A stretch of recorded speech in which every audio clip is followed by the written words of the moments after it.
SOAR, Africa State of the Region, that's Africa, SOAR, and communicate the message that we're sharing today regarding the latest developments in the African continent with our peers on social media.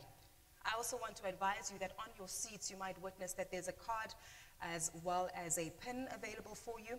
In that card we have the latest CPIA report, as well as the latest Africa Pulse report that is available for you electronically. Now, ladies and gentlemen, I trust that many of you are here today to share in the optimism and reflect on some of the changes we've seen across the Africa region. Of course, politically, some changes have certainly led to advancements in some economies like Angola and Zimbabwe. And of course, we also do understand that some important and critical structural reforms continue to be implemented in economies like Mozambique and Zambia in order to avoid any further financial pressures.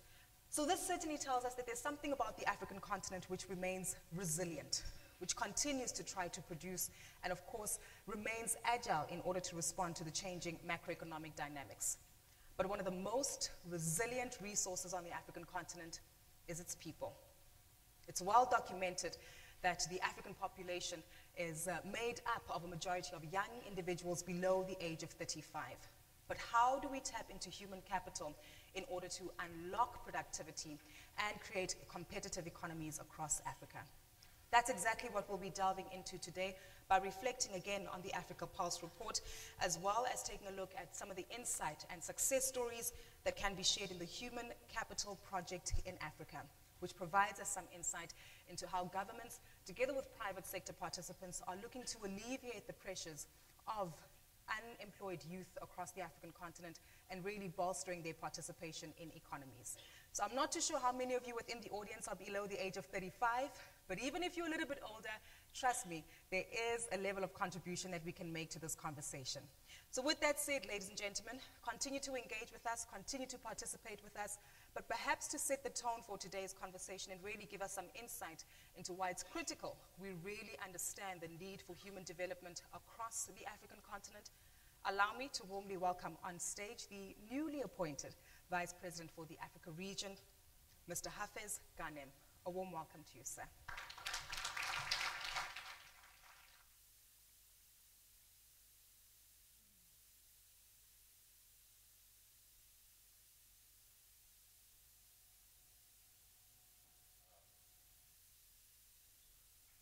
Thank you very, very much, and good morning to everybody. It's great for me to be here for the first time as the World Bank's Vice President for Africa. I would like, first of all, to start by thanking the panelists who will be joining me soon. Her Excellency Minister Kani Diallo from Guinea, His Excellency Minister Abdirrahman Bele from Somalia, Dr. Yvonne Mburu, founder and CEO of Nexcali, as well as my colleague, our Chief Economist for the Africa region, Albert Zifak. Now, of course, this is such a distinguished panel, and so I'll try not to be too long, but I do have a few things that I would like to say. We will be, as you will be seeing in the State of the Region today, economic growth in Africa in 2018 is estimated to be around 2.7%, which is better than last year. Last year it was around 2.3%. But is this really enough? African growth and poverty reduction, in my view, have been way too slow. As a result, the absolute number of poor people in Africa has increased from around 280 million to 410 million over the last 25 years. So, although we have been growing, although our rate of poverty has been declining, the absolute number of poor people in Africa has been increasing. I think that this is unacceptable and that we really should be much more ambitious. Our ambition should be that we to drastically reduce and eliminate the absolute number of poor people in Africa. How can we achieve this ambitious target? I think that there are at least 4 areas where we need to focus. The first area is one of the important themes of this year's annual meetings, which is to invest more and invest better in our people. The second area that I would like to stress is to leapfrog Africa into the 21st century digital and high-tech economy. The third area is to harness better the private finance and know-how to fill the infrastructure gap. And the fourth area that I would like to stress is to tackle fragility and conflict on the continent. Let me start by talking about the first area, investing in human capital. As we have all heard now, and as we have seen from many studies, countries that experience sustained economic growth are those with a healthy and capable population. African countries have fared poorly in the Human Capital Index that was launched this week, especially in access and quality of education, stunting, as well as in maternal and child mortality. For the average African country, productivity could be multiplied by as much as 2.5 times through investments in human capital. The average index for Africa is a little bit below 0.4. So if we move from 0.4 to 1, you're actually be multiplying your GDP per worker by 2.5 times. Africa's education system is in crisis. We have about 50 million of our children who are out of school. We have low completion rates and weak learning outcomes. So investing in education has become much more urgent today also, as technology is changing the nature of work and the frontier for skills is moving rapidly. Investing in education does not simply mean building more schools and classrooms. This is important. Investing in education requires programs for early childhood development, for strengthening curriculums to focus on key competencies like language, mathematics, and sciences, and changing pedagogical methods to develop soft skills like problem solving, creative thinking, and working in teams. It also requires supporting teachers to be more effective while improving the governance of the education system to make schools more accountable for learning outcomes. Stunting is another profound challenge. 1 in every 3 children in sub-Saharan Africa today is stunted. That's more than 3 times the rate in Latin America and the Caribbean. In some countries, the number is much higher, with 4 or even 5 out of every 10 children being stunted. A stunted child is a child that will never reach its full potential, physically and mentally.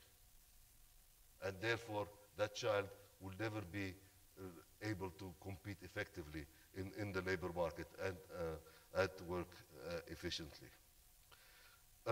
Maternal mortality is above 50 per 10,000 births, which is the highest in the world. Under 5 mortality rates are also quite depressing. So we need to really invest much more in health. But linked to that, and actually I would like to stress the importance of dealing with the high fertility rates, because high fertility rates could explain those outcomes. The total fertility rate in sub-Saharan Africa is nearly double that of South Asia. It is 4.8 children per woman versus just 2.5 in South Asia. Actually, the world average is around 2.4, 2.5. When a woman starts having children at a young age and does not space births, her health and that of her children are impacted. That is why it is really important to invest in female reproductive health and in girls' education.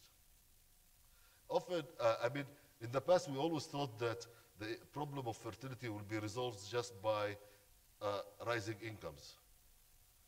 As incomes rise, fertility rates will go down, and stunting will come down, and everything will be fine. What we have seen now is that we're in a vicious circle. Well, actually, because we have high fertility rates, because that implies low health outcomes, high stunting rates, we are not getting enough growth to get us out of poverty. And so I believe that we need to act on both fronts, dealing with the high fertility, with the stunting issues, with the education, while also investing in growth. My second point that I wanted to stress that is important for us if we want to grow quickly and eliminate poverty on our continent is to embrace the digital economy. Africa needs to leapfrog into the 21st century by investing more, much more, in technology and in the digital economy. But Africa cannot harness the digital revolution if it does business as usual. We have to do things differently than we've done in the past if we want different results. I strongly believe that getting Africa into the digital economy will require what we call a moonshot. Why do we call it a moonshot? That comes from the Apollo 11 space flight project, which put the first person on the moon back in 1969. It was when President Kennedy said, we'll put a man on the moon before the end of the before the end of the decade. That was very, very ambitious. Most people thought it cannot happen. I believe that we need to do the same thing for the digital economy in Africa. We need to have a very ambitious target, a moonshot type target, a real vision of getting every African connected to the internet, of ensuring that every African has a digital identity, have access to mobile money, that we are producing hundreds of thousands of computer engineers every year, that that Africa becomes the startup continent. This is really what a digital moonshot for Africa really means. To achieve this digital moonshot, we need first political commitment from our leadership that this needs to happen. We need political commitment and from our leaders across the continent that we want to achieve that. We also need action in 4 specific areas: infrastructure, competencies, regulatory framework, and finally platforms. First, we have to invest in the digital infrastructure. This includes high connectivity, high-speed internet, and internet exchange points, Internet of Things and data repositories, such as data centers and clouds. Without a robust digital infrastructure accessible to all at globally competitive prices and good speed, the digital economy will not be possible. So that is the first area, focusing on getting the infrastructure there. Second, we need more digital skills and competencies coming out of the education system. I talked about education before, but it is really important. Africa's greatest riches is its youngsters. I've been visiting incubators in Lagos, in Dakar, in Abidjan, and I saw all those young Africans who are really digitally very savvy and with lots of imagination, with lots of energy and desire to move on and achieve great things. This is really an area where we should equip those young people and help them and support them to develop more. The third area in order to develop the digital economy is the regulatory framework, especially for taking advantage of the digital economy to accomplish financial transactions. I was in one African country recently, I won't say the name, and I was with young people who actually had developed a certain product that they were selling on the internet, but they were unable to get paid. They were unable to make payments and to receive payments because of the financial regulations. So those are the kinds of things, those are the kinds of issues, other than just the general doing business environment, that we need to look at. Finally, the fourth area that I think we want to look into is developing public platforms that use the digital economy to improve services for all citizens, to increase the demand for the digital economy. Like, what kind of platforms am I talking about? E-governance platforms are one clear example, which include allowing citizens to apply for permits and take care of other government processes online. Platforms like the financial services platforms, using the internet and digital technology in schools, in education. There are many, many areas where we can achieve a lot more. And it is not impossible. Having a digital leapfrog is possible, and we should actually make it happen. I remember when I was working on Mauritius in 2000, and last time was around 2004.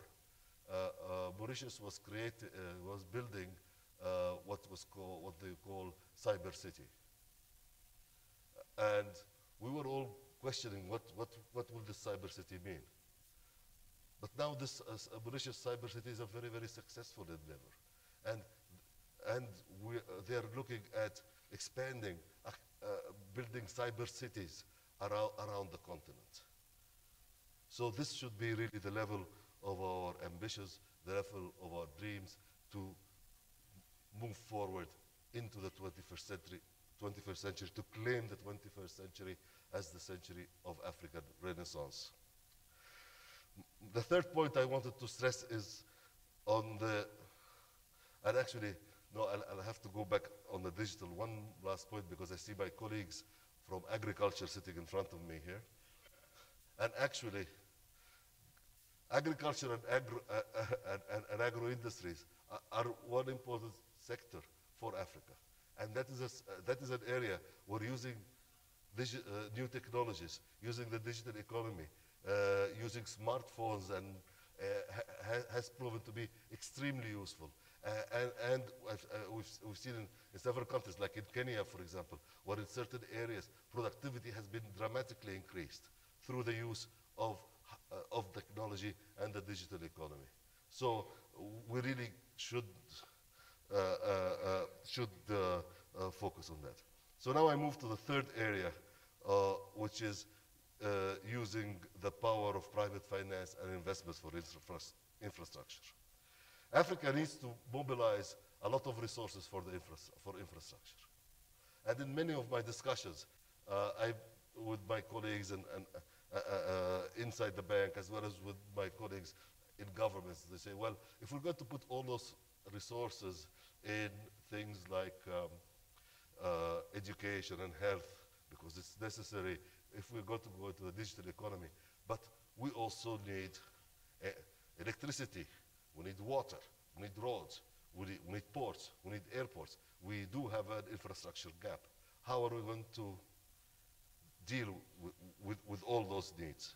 And I believe that this is an area where we really have to try to do much more to attract private sector investments. And in fact, we already are seeing across the continent many private companies operating in Africa in power generation, in telecom, and in transportation. So it is not new, but we need to do more to expand that. The World Bank Group, through our Maximizing Finance for Development approach, will work with you to mobilize and deploy private resources, foreign and domestic, into Africa. The International Finance Corporation and MEGA, the private sector face of the World Bank, will continue to catalyze private finance and build partnerships with private firms and of all sizes on the continent, including in fragile states. We in the World Bank will continue to work with our African counterparts to improve the regulatory framework for private finance and investment and strive for the African people to get the best value for their money, especially in infrastructure projects. So it is not, infrastructure continues to be an important need in Africa. What we want to look at are different ways of financing infrastructure, of filling the infrastructure gap. My fourth point is that we need to tackle conflict and fragility on the continent. The cost of fragility is huge for Africa. From the Sahel to the Horn to the Great Lakes, fragility and conflict lead to the destruction of the social fabric and further impoverish our people. A recent World Bank report shows that poverty is highly concentrated in fragile countries in Africa. The correlation between fragility and poverty is extremely high. So winning the fight against poverty will require us to resolutely tackle conflict and fragility across the continent. But to do so, we need to realize that security spending, while it is necessary, is not sufficient to deal with conflict and fragility. We need to focus also squarely on the nexus between security and development. There's no development without security, obviously. But there is also no lasting peace without development. Therefore, we need to pursue those two tracks in parallel.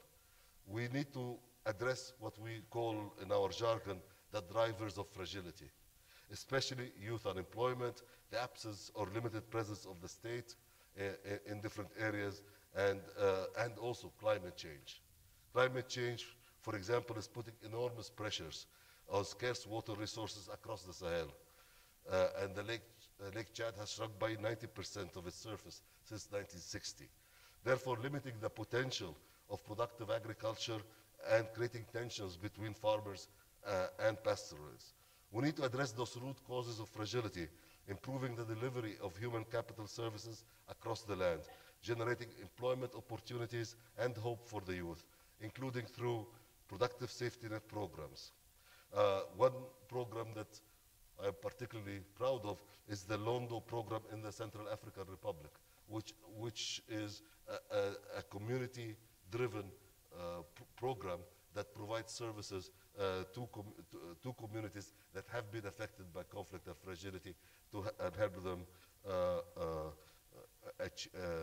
stabilize their environments. So, ladies and gentlemen, my point is that we really need to be much more ambitious than we have ever been. I think that Africa has the resources, has the capacity, and our ambition should be to completely eliminate poverty in our region. We cannot accept that the number of poor people in Africa continues to increase year after year. And I believe that we have the know-how, we have the capacity, and we have especially our people who can achieve that. If we focus on the 4 points I have raised, I think that we can actually make a major shift, a big jump in Africa's growth path, and make sure, as I said before, that the 21st century is the century of African Renaissance. Thank you very much.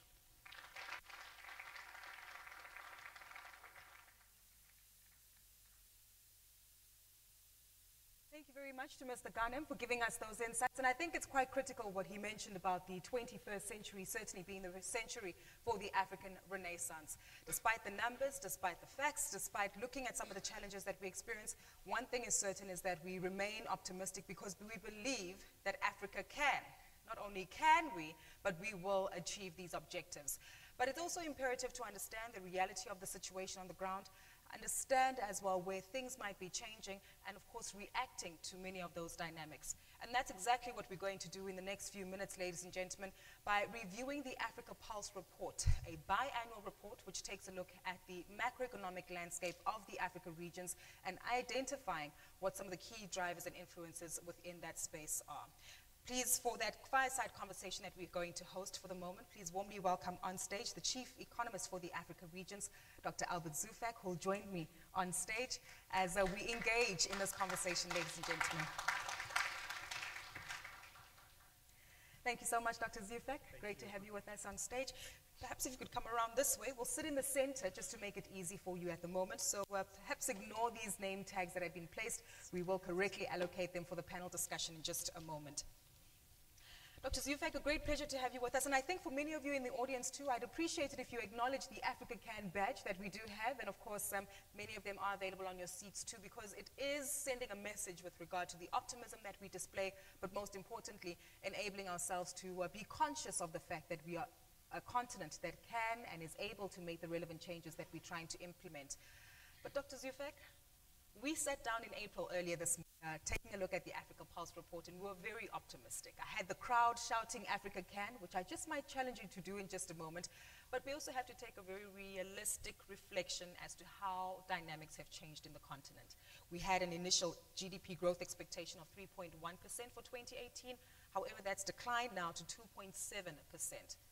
What has happened? Where have things changed in order to see us revising this GDP figure?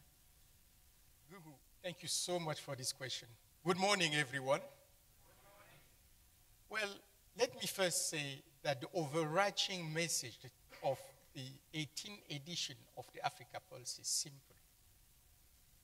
Africa is still recovering from the 2016 slum, but at a pace much more slower than we had anticipated. We are now estimating that Africa will grow at 2.7% for 2018, as you said, 3.3% in 2019, and around 3.6% in 2020. Yes, these projections are less optimistic than what we had in April. So what is clear from us coming out of this exercise of the pulse is that the road to recovery is proving to be a bumpy one for Africa. This is no time for African policymakers to relax. Instead, we should buckle up and stay focused on the road. There are two specific reasons why we reduce our growth projections downward. The first is that the external environment has become more challenging for African countries. And the second is that we have been observing a very, very sluggish growth in the three largest economies in Africa, Nigeria, South Africa, and Angola. On the external environment, Gugu, it is important to notice that there have been heightened uncertainty on trade policy. And this has translated in a trade war between the US and China. And this overall trade policy uncertainty is actually threatening growth in Africa's major trading partners. Take China, for example. If the trade war is to affect China's growth, then this could lead not only to a decline in imports of minerals, but also a decline in FDI for African countries. This is a serious challenge.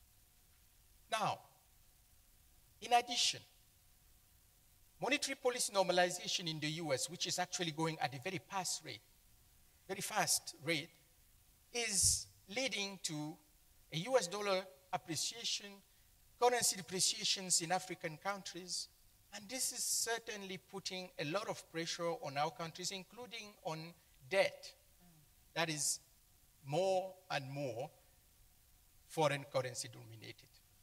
So that's for the external environment. Now, what's happening in our three elephants? Our three elephants, Nigeria, Angola, and South Africa, which still make more than half of our GDP, are actually going through extremely a rough patch. South Africa is back in recession, and oil production decline in Nigeria and Angola have offset the pickup in prices. So these three economies are actually dragging our average down still. So that's for the reason why we reduce growth projections for African countries. Many of these elements are exogenous factors, and again, unfortunately, we're not managing to tap into the optimism that we see in the oil price, despite the timing at the moment. But what else is new here, Dr. Zufek, that we need to take into consideration? Gugu, before I get into what's new, let me highlight that this gloomy picture shouldn't hide the fact that most of the African countries are still growing at a very, very high rate. You have countries like Kenya, Ethiopia, Rwanda, Cote d'Ivoire, Senegal, Guinea, Ghana, who are still growing at above 6% per year. We need to highlight that, right? So what is really new this time around is that our countries are now facing a new set of risks that we should equip ourselves to mitigate. These risks stem from two important changes. One is the change in the composition of capital flows to Africa, and the second is a change in composition of debt. Now, on capital flows, what the Africa Pulse uncovers is that while FDI and ODA, development assistance, remain the highest contributors to capital flows to Africa, portfolio investments have been increasing dramatically. Just as an example, in the first quarter of 2018 alone, African countries have issued more Eurobonds than the total year of 2017. That can't be good news. Well, it could be if the terms or the cost of that debt is actually, affordable, and if it's invested more efficiently to close the infrastructural gap that Dr. Ghanem has mentioned earlier. But it is important to also notice that beside the discussion of the level of debt that are rising in Africa, and we discussed this in April, it is important to focus on a bigger mega trend, which is the change in the composition of debt in Africa. Debt is no longer driven by concessional Paris Club in Africa. Instead, it's private sector debt, it's market-led, it is non-concessional debt, and it's also non-traditional donors who are driving Africa's growing debt. And that change in composition is exposing our countries to a new type of risk that we may not be actually equipped to manage properly. Portfolio investment, for example, are essentially shorter term, more volatile, and therefore riskier than foreign investment, for example. So we need to really organize ourselves as African countries to manage or mitigate those risks in a different way. Those are quite critical structural reforms we need to see being implemented within the finance element, but we're here to talk about human capital development, right? And how this translates into increased productivity and enhanced economic development for African economies. Just earlier this year, Dr. Zufek, earlier this week, yes. Here in Bali, we saw Jim Kim releasing the World Bank Human Capital Index. And from what we see in that index, it is a measure of understanding human productivity and how it translates into economic growth. And to be very polite, the African continent is actually not doing that well. One of the worst performers within that particular index. How do we fix this? What does this tell us about productivity, and how do we translate this into the economic policies that we implement, and hopefully how it is translated on the ground to boost productivity in our economies? Ugu, I'm glad you asked that question, because the Africa Pulse is coming up with a very, very serious message. And it is revealing indeed that the story of human capital in Africa, it's a double whammy story. Yes, we have low level of human capital, and that's what the index is showing. The stock is small. But what we are uncovering is that that little stock is also misallocated, is used inefficiently. What do we mean by that? Well, what we mean is that policies and institutions in Africa are leading to inefficient occupational choice of our workforce. Mm-hmm. For example, most of our talent in our countries is concentrated in rent-seeking activities instead of entrepreneurship. You know, most of our workforce is concentrated in the informal sector, which is low productivity versus formal high productivity firms, which is leading our youth, including the educated youth, to misuse their talent and definitely not use their talent to their potential. And in fact, what is quite important to notice is that this policy is clearly establishing a relationship between that misallocation of talent and low productivity in Africa, as you can see on that chart that's being shown. So it is fundamental for us not only to address the issue of the stock of human capital, but to use the human capital we have more efficiently. So it is also the case that labor market regulations and policies in Africa are actually preventing, which is also an urban area. So urban issue is always a fascinating issue. It's everybody's issue. Now it's a global issue. And for us in Indonesia, even today, Indonesia is already an urbanized country. 52 to 53% of our population now live in urban area. While maybe in most of Indonesia still think we are kind of agriculture country, we are based more on rural area. Actually, it was maybe 5 or 10, or maybe 10 years ago. But certainly, we have to dedicate more now to the urban issues in order to, of course, make people live in a better condition. So let me start with the global trend. Laura already mentioned about the global urbanization trend. And today, 55% of the world population live in urban area, so basically slightly higher than the Indonesian case, and expected to increase to almost 70% by 2050. By 2030, the world is projected to have 43 megacities with more than 10 million inhabitants in each, and I believe Jakarta will be one of them. Most of these megacities will be located in developing regions. In fact, I forgot to mention, the area that we are here now is actually part of the so-called metropolitan city for Indonesia. The area called, abbreviation called Sarbagita, which is Denpasar, Badung, which is the districts that we are now. G is Gianyar, and Ta is Tabanan. So Sarbagita actually is the metropolitan city already in Bali and will be even bigger because, as you know, most of the tourism activities in Bali located in this metropolitan area. So of course, we need also to pay our attention and then maybe trying to do better for the growth of this metropolitan area in Bali.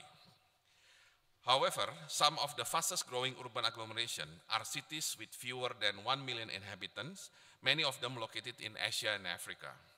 The higher the pace of urbanization, the more vulnerable the cities of congestion as well as badly managed density, creating shortages of service of urban mobility, increasing the cost of transportation, increasing inequality, and high occurrence of slum areas at urban cores.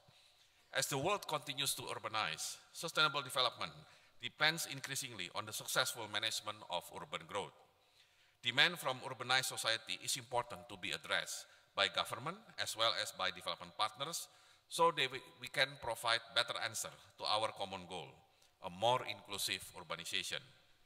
The goal can only be obtained if we change our mindset, that is to embrace urbanization, followed by an effort to plan, invest, and manage growth in urban areas so that globally we can maximize the economic benefits while minimizing negative congestion forces, making cities ready to provide more innovation, more diverse economic activities, and stronger foundation for sustainable growth. It's also to expand the provision of basic services to all cities, big and small, and to achieve better spatial integration within cities, between people and services, between housing and jobs. Also, connect smaller urban areas efficiently to larger ones, as well as to rural areas that surround them, so that access to economic opportunities can be reached more easily by anyone from anywhere. And also customize urban design and planning so that it serves the needs of everyone within a city, women and men, young and old, and people with and without disabilities.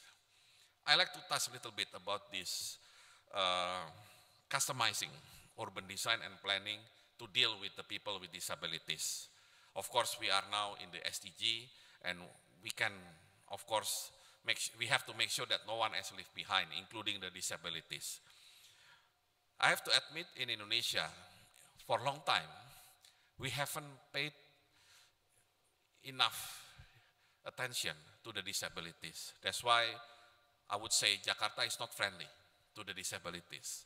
But thankfully, because Indonesia, Jakarta especially, hosting the Asian Games and subsequently Asian Para Games, now Jakarta started to be more disability friendly.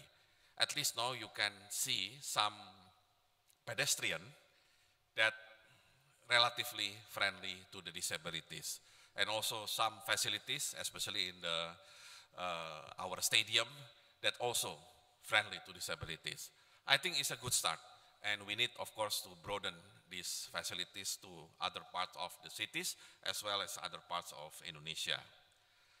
Let's now talking about urbanization in Indonesia. In 2045, our 100 years of our independence, Indonesia will experience a substantial population growth due to rapid urbanization, with about 67% of population will live in urban areas. So it's quite clear, 100 years of our independence, Indonesia is already a very urbanized country. 67% of the population will live in urban area. The fast-growing urbanization becomes a source of growth for Indonesia. However, we have to identify sources of dead weight of urban development. For instance, access to health and education, access to piped water or drinking water, sanitation, and also access to housing. Provision of these basic services is critical for inclusive urbanization. Highlight of innovative policies and program implementation to increase inclusiveness in Indonesia that is possible to replicate it in other countries. For example, regional drinking water supply system to increase access to piped water, especially for metropolitan areas. Sanitary landfill complemented with reuse and recycling system to reduce soil pollution from solid waste.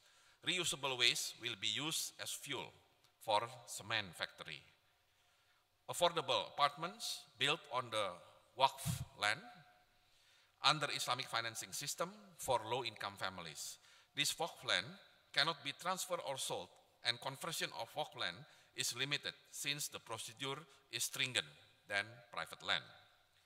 National health insurance system and standardized basic and middle education services across the nation for younger generation to have higher employment opportunities when they reach their productive age. And also, the incoming mass rapid public transportation system in Jakarta.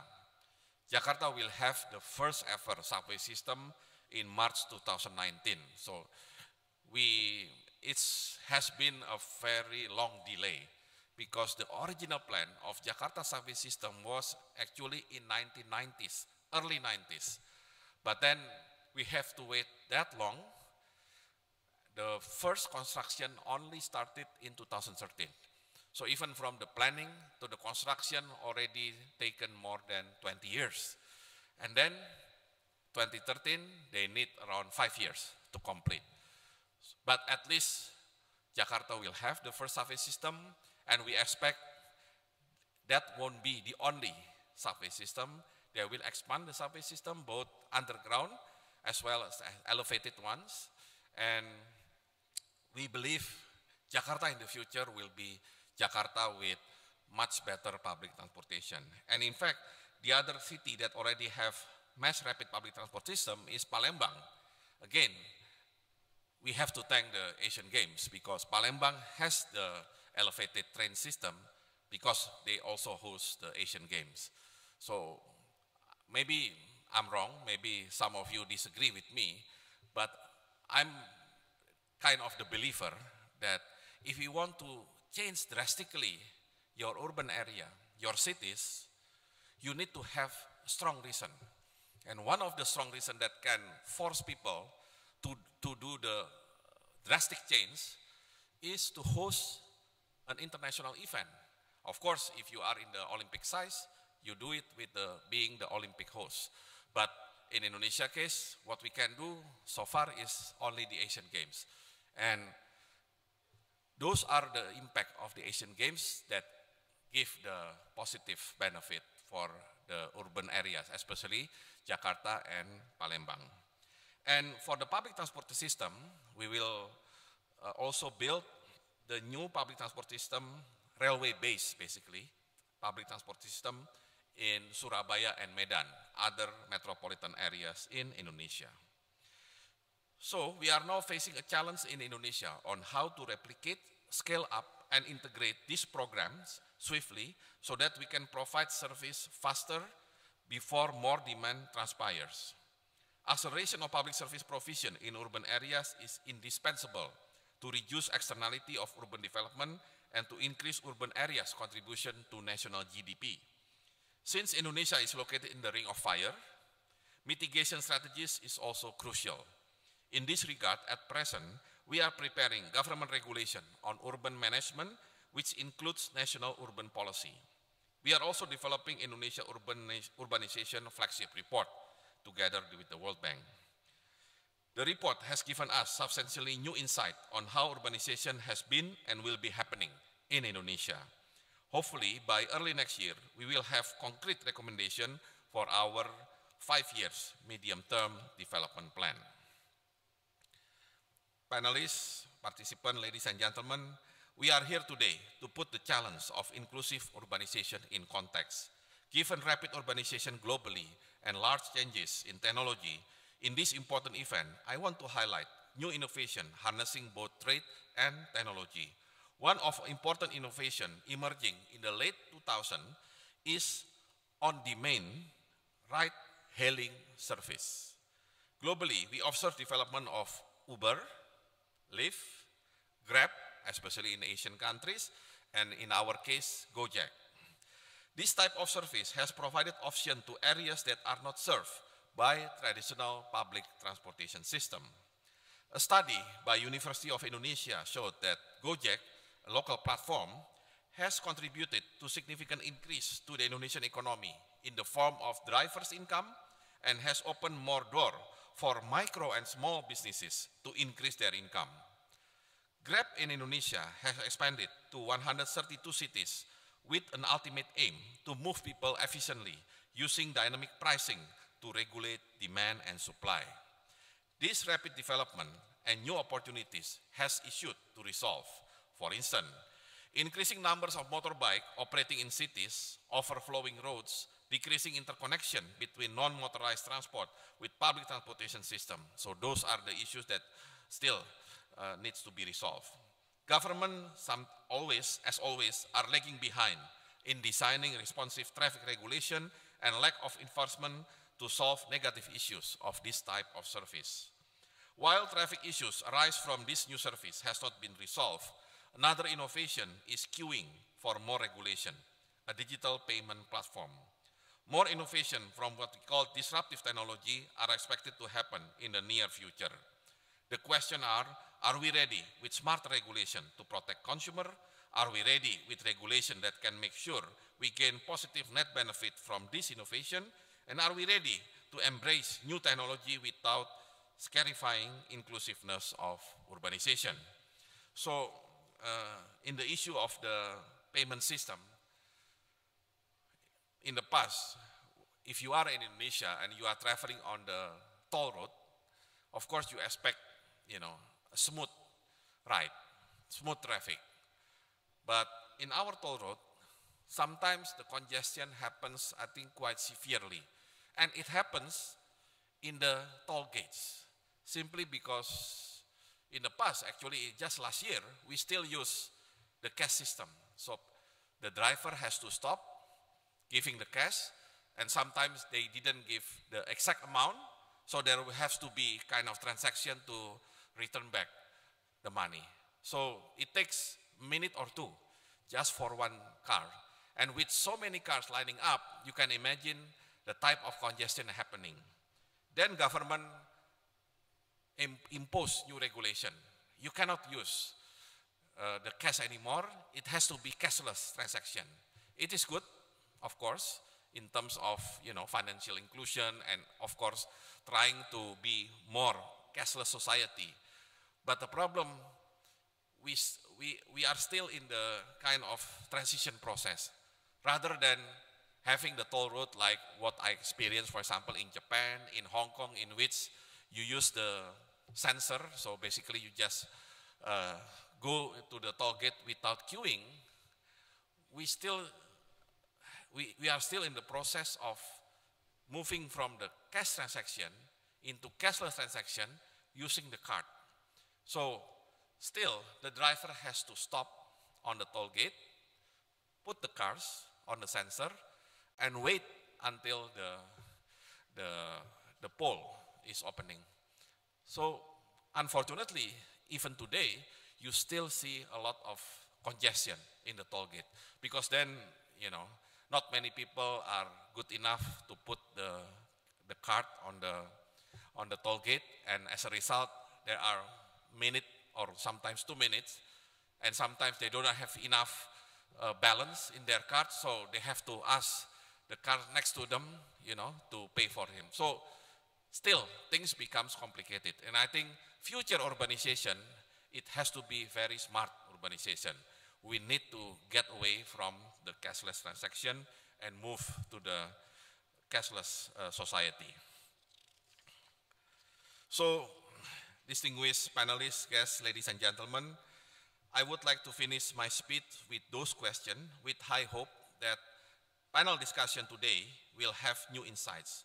I do hope that from this side event, we could strengthen our collaboration for a more inclusive urbanization.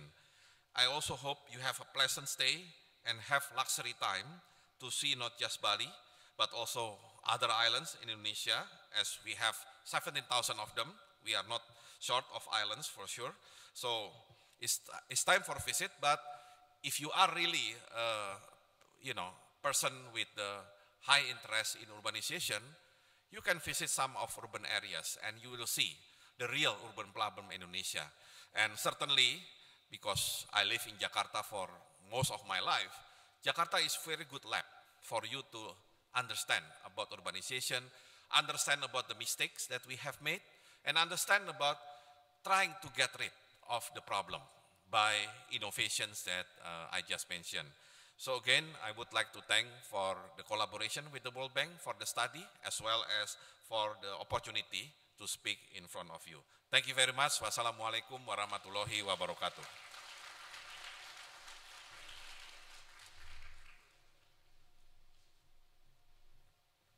Thank you very much, Minister Bambang. One could tell the passion you have, sir, from your university days until today about urbanization, particularly inclusive urbanization. Many of the fresh examples and case studies you raised in your speech certainly are great resources for discussion. Congratulations once again for what Indonesia is doing. Thank you so much once again. 谢谢.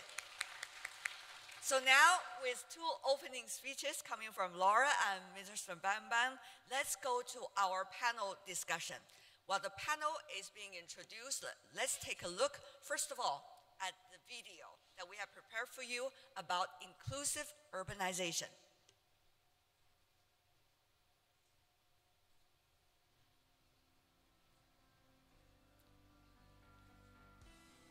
So now, let's invite to the stage our panelists. Mimba Arya, Mayor of Bogor City from Indonesia. Managing Director of Grab Indonesia, Rizky Kramadibrakta. I hope I pronounced your name right, sir. And Stephen von Freiberg, Chief Operating Officer of International Finance Corporation. Welcome. Last, but certainly not least, Jonathan Watzel, Senior Partner and Director of McKinsey Global Institute with McKinsey & Company. Please find your seat.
So what's your big idea for future of urbanization? That certainly is a question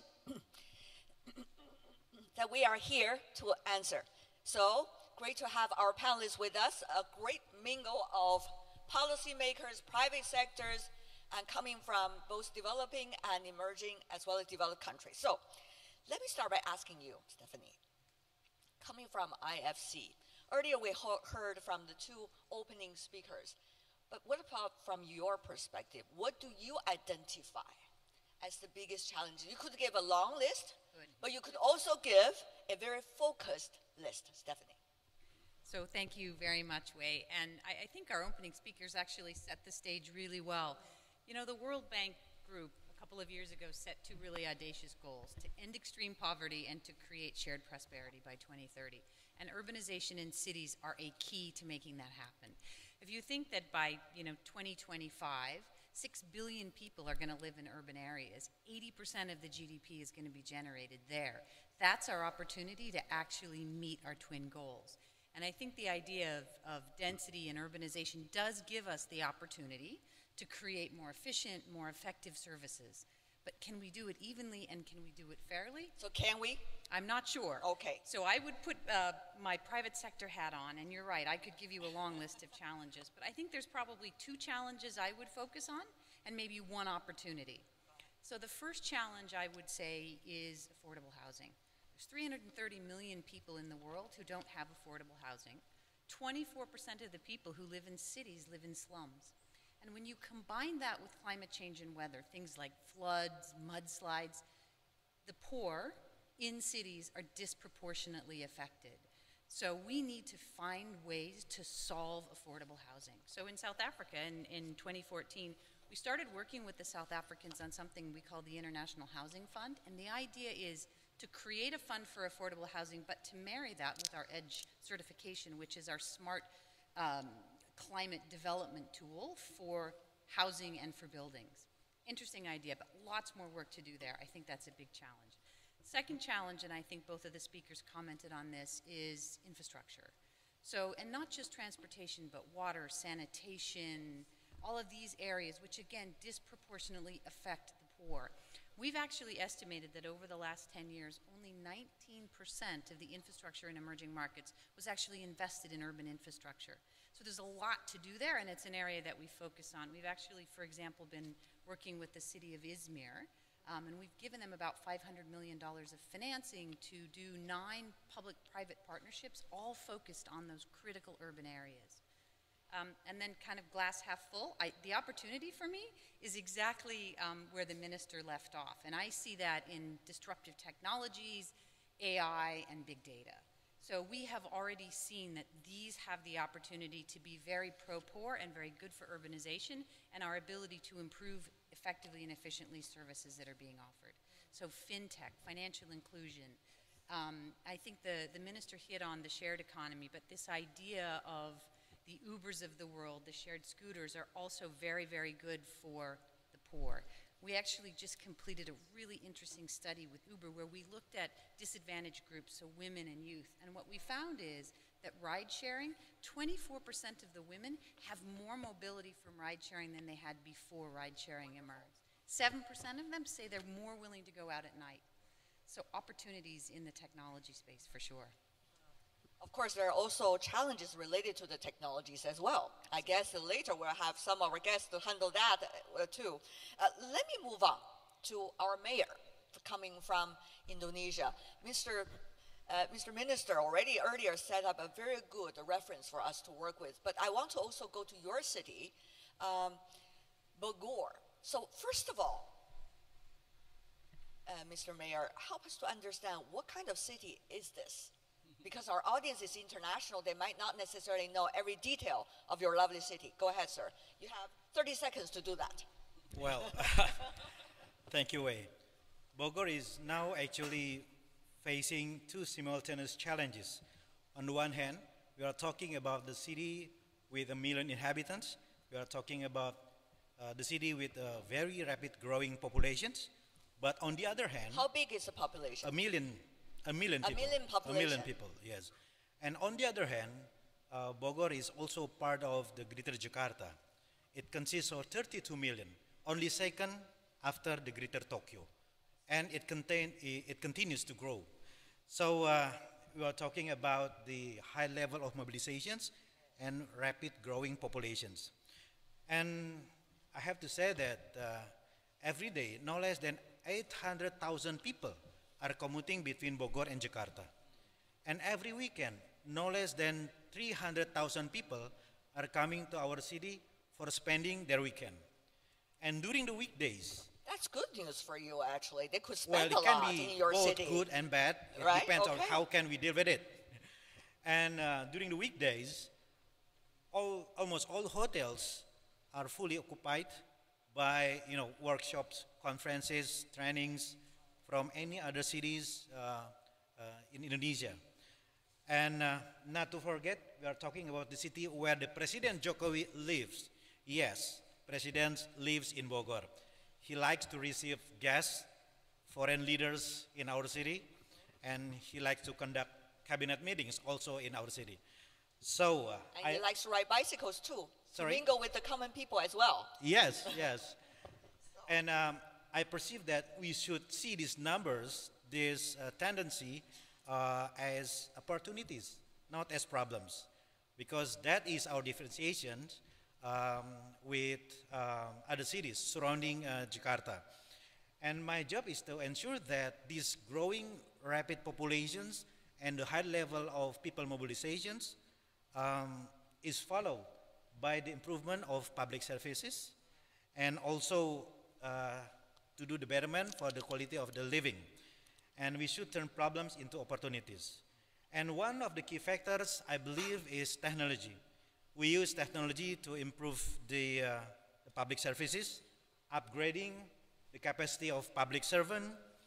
And for example, I released a mayoral decree to appoint public digital spokesperson for every department under my authority. So they respond public aspirations through social media, Instagram, Facebook. Otherwise, every complaint will go directly to me. And about that, I want to just quickly follow up because I understand only 4 months into your job, you already won an award regarding providing online services to your citizens. So how does that work? Well, it's only about political will. I mean, for ages, the government did not use social media technology for strengthening transparency. For example, it's small thing. It's like our official website. It never worked before. But I asked my staff put everything on our official website, our development planning, our ongoing projects, so the people will know where the city is going. That's a very basic principle of the transparency. Transparency is important. It's also important to see someone like Bima, who has been an academic, in fact, studying political party sciences. Yes, I know nothing about urban design. Mayor. My professional background is political science. But again, it's about patience, and I believe the magic of pentahelix. Okay. So the government cannot do it alone.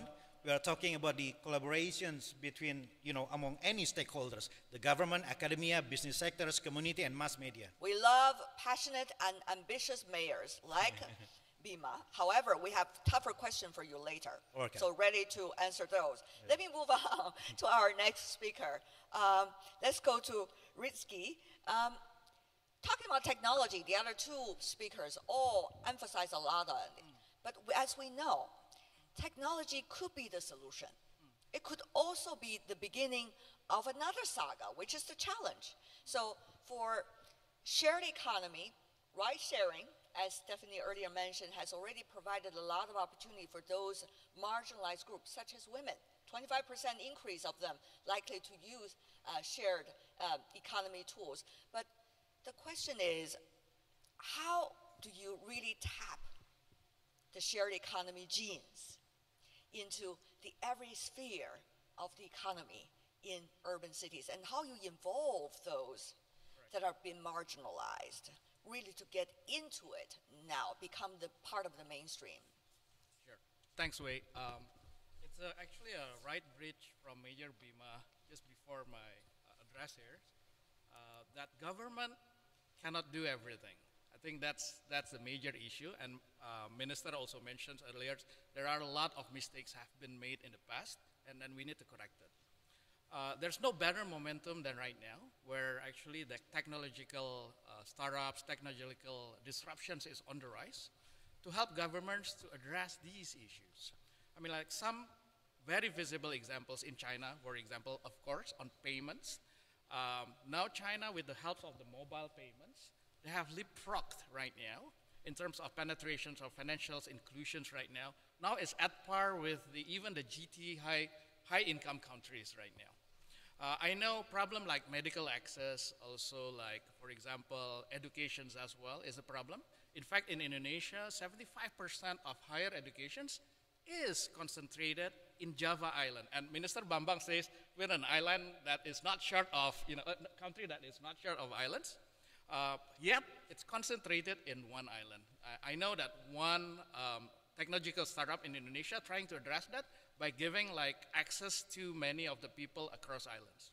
Grab here is one example, also giving access through ride sharing, crowdsourcing, giving access to many people. Not as long as 2015, taxi penetration in Indonesia is just 0.15 over 1,000 population. That is 22 times lower compared to Singapore. Now within two years, only less than 2 years, we have now presence in 137 cities. That is unprecedented before. With a very short time, we'll help address how people could be accessing public transportations. That is also spanning from the west end of Indonesia to the east end of Indonesia, Kota Sabang, Kota Merauke. But yet another problem and another issue here is how do we integrate with government's efforts as well? I know government is building commuters, train, LRT, MRTs. Our job here is also, and part of the solutions, is to provide connectivities to this. So I believe that the government's directions to embrace this technology is positive toward inclusions, and yet creating a better environment for this, attracting best talents, also very, very important. And we're thankful for President Jokowi's yesterday's comment on the Games of Thrones. Definitely it helps to attract millennials as well. But I have to say, after congratulating everybody, you still haven't answered my question, which is how to involve all of those that are used to be marginalized into the overall mainstream. Can you tell us one or two things that you've been doing? Right. So for example, on the disabled, for example, through our platform right now, we're able to include the disabled. we provide a service which is called Grab. The loose translations to that is move with Grab. That is a specific service that we give for the disabled. On women as well, you mentioned about women as well. Majority of our users, not less than 55% of users, are actually women, because now they have access to convenient public transportations. In terms of equality as well, now we're providing a platform where people could become micro-entrepreneurs. Not less than 90% of our micro-entrepreneurs that are in our platforms right now earning more than the minimum average fare that being imposed by the government. Thank you, sir. Well, let's go to Jonathan. Every time at conferences, when I go to you, you have a beautiful answer listed for me about policy-wise, the reality check, and many other things. And I know this time is no exception, Jonathan, because you recently have done a report about cities, particularly big cities in Southeast Asia. So would you like to share with us some of the key findings of your report vis-a-vis what the other speakers have just helped us to understand? Sure, Wei, and thank you for the opportunity to speak about inclusive urbanization at the Nusa Dua. So, cities, of course, in Southeast Asia play an outsized role in that they are, as one of the fastest urbanizing regions on the globe, and particularly capital cities. They're about 9% of the population, about 34% of the GDP across Southeast Asia. So really what happens in the large urban clusters defines the tone, the character, the inclusiveness of the whole society. And we, of course, are great believers in the power of urbanization to enhance and to liberate human potential. And I think that is that's the dominant theme, is that this is a good thing. But with all of this investment and all this movement, of course, we do have negative externalities. And we have people who are left behind, we have costs that were not accounted for, and we have risks from disruption and feelings of dislocation and the lack of belonging. In that context, I think what the mayor and the colleagues have said is that technology is a tool. It's an enabler. It can be used, I think, primarily for good. There is always a risk, but it can be used for good to reduce a lot of those externalities by essentially doing three things: providing better public goods, which is what infrastructure is, and it creates a platform to connect us all, by allowing every individual in an urban context to better engage through providing identity, to enhancing the quality of identity. And finally, to include, particularly people who simply don't have the capacity on their own to be part of the urban dialogue. And so those three levers, infrastructure, identity, and inclusiveness, I think are the opportunities that the technology we have brings us. And I'll just close with saying a few more numbers. And this is real. So we think every year technology brings, in Southeast Asia, could save 5,000 lives, generate 1 to 2 million jobs, save 6 to 7 million man-years in terms of disability-adjusted life years and from better health. That's 3 to 4 million dailies, 6 to 7 man-years saved from congestion relief. That's to Gojek, and reduce greenhouse gases by 260 to 270,000 tons. Now that's across all cities. Of course, bigger and smaller cities have different levels of impact, but either way, it's a very substantial opportunity, and we should go for it. Great, a lot of encouraging messages over there in the report, but I would like to, as a journalist, ask some questions in all directions, if I can. Mr. Mayor, since you're the case study here, let me ask you about that. On the one hand, all of you illustrated the beauty of new technologies, and certainly that is a beautiful area that we can tap into in order to improve the lives of all in urban areas. But having said that, though, how to work the technologies into many of the earlier headaches? For example, lack of health care, for the poor particularly, educational system, and particularly, even more important, the lack of social mobility among the poor in the cities have become quite a huge issue. And these people usually have very little access to technologies. and would not be as we are, be able to hear conferences like this and get mobilized about their ability to learn. So how to do the two things at the same time? Take great advantage of technology, make it smart cities, huge and better, but at the same time be able to take care of a question that we have long inherited in a way. Make it work, Mr. Mayor. Well, the major challenge for local leaders today is how to avoid what I call as the quick wins trap. The tendency of doing something quick and can be seen very quick, like doing some populist policies, like building gardens, the beautification of the cities. It's, I call as the quick wins trap. So what we have to do is something which has a significant impact in the long term, which is education. So I've been focusing on recalculating our local budget. So it's not business as usual. It doesn't cost a lot of money for only routine spending, for in staff incentive, but focus more on those activities who will give a significant impact, like educations, character building, and it's including also how to put more focus on public literacy on technology. We are now doing collaborations with corporate sectors like HP, Microsoft, in order to educate people at the grassroots level as well, at the primary level education. Stephanie, I want to follow up the question to you, to the mayor's words. You earlier mentioned also you got some case studies to share with us in South Africa, for example, and also in some of the other parts of the world, case studies, public-private partnership in order to encourage technologies, but at the same time deal with the long-time headache. Could you help us to understand also better about these projects? Are they really providing us now with some concrete inspirations? So it's a really interesting question, and I'm actually going to feed off what the mayor Please said. go ahead. Because I think that one of the areas from a public-private partnership we need to focus more intently than we have in the past is actually on the concept of digital infrastructure. What pieces of it need to be provided by the public, and then how can your entrepreneurial ecosystem be designed around that? So if you think about India, for example, the Aadhaar program, which is a public stack, it creates identity, so you get a digital identity.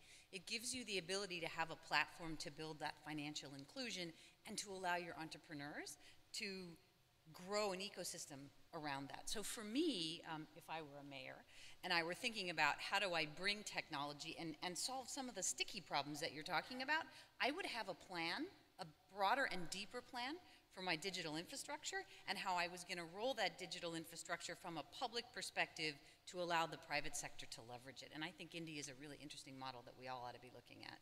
India is certainly one of the great models that people are monitoring, while at the same time developing countries, emerging economies. For example, where I come from, China, just another case, how to leapfrog with a cashless society and the payment system and how that would gear up all the industry on the chain to be able to move forward. That's also an interesting case study. In South America too, in Brazil, for example, other case studies. So a lot of interesting development, exciting development, but still when it comes to some of the so-called new trends, there are those who are very encouraged, there are those who are asking questions. So let me go to you once again, Rizky, about the shared economy. Safety, for example, is a big issue. It is. And also, how to make sure this is not taking the jobs away from the earlier industries, such as the taxi system. These are all questions being asked worldwide when it comes to shared economy, such as yours, and do not yet have a concrete answer. So many people wonder, with South-South cooperation and South-South case studies, sometimes we could provide to the rest of the world some of the really good inspirations, even more than coming from the developed economies. But I don't know about your case study, Rizky. What are you thinking these days? Are they the questions that will keep you up at night, even though I would hope you have a great sleep always, every day? Go ahead. Yeah, safety is actually our main premise. Definitely, one of our co-founders, Huling Tan. She's a woman. And then one of the reasons that she came to build Grab, it's because of the safety reasons. She oftenly in the past, going back from work in the late evening and then get into a public transportations and was worried about the safety of the public transportations. So safety is in our daily lives, and of course it keeps us awake nights and days. It's always in our mind. And then we always try to help to address these issues, which is a main issues, especially in developing countries, mainly through technologies. We have developed many technologies and innovations in the past years, since the beginning, to address common problems in safety areas. From first of our inceptions, we already immediately introduced what is called Share My Rights. That's a functionality or service technology that will enable our passengers to immediately share the whereabouts of her or his rights. And it's a live track of the whereabouts. We have developed also an emergency button in which, coming from the feedbacks from our passengers as well, they need that emergency button, and a button where they can push anytime during the rides that could dispatch an emergency message to the trusted ones. It goes a long way when in these areas. We develop also a speed limit technology in which that could help drivers not to ride exceeding the speed limits. Right. Many of this technology we put really at the premise of the safety area and focus. You were mentioning also about probably now that we have expanded into 137 cities, how could we still include others, in the community as well, include the others? Of course, there's always a debate whether we help the conventional transports or not. We believe in the connectivities. We build a lot of connectivities within our platforms, and we believe also some of the old drivers, we have upgraded them to become online, even in the regions, in the areas. We're no strangers to actually giving access to taxis. For example, in Palembang, we mentioned about Asian Games about 2 months ago. We engaged with the Palembang taxi players to provide access through our platforms for the visitors to the Asian Games to access taxi drivers. I see. So that has helped a lot also in these areas. Not only that, but also the fact that technologies are so advanced these days, robots could really replace some of the human beings. This is not in a science fiction. This is not just in the developed economies. It's really everywhere now. So, Jonathan, since you're doing Smart Cities report, I have to ask you about that. One of the things that mayors is thinking about has to create jobs in the city. That you have social stability, that you have a healthy growth, but new technologies are replacing human beings.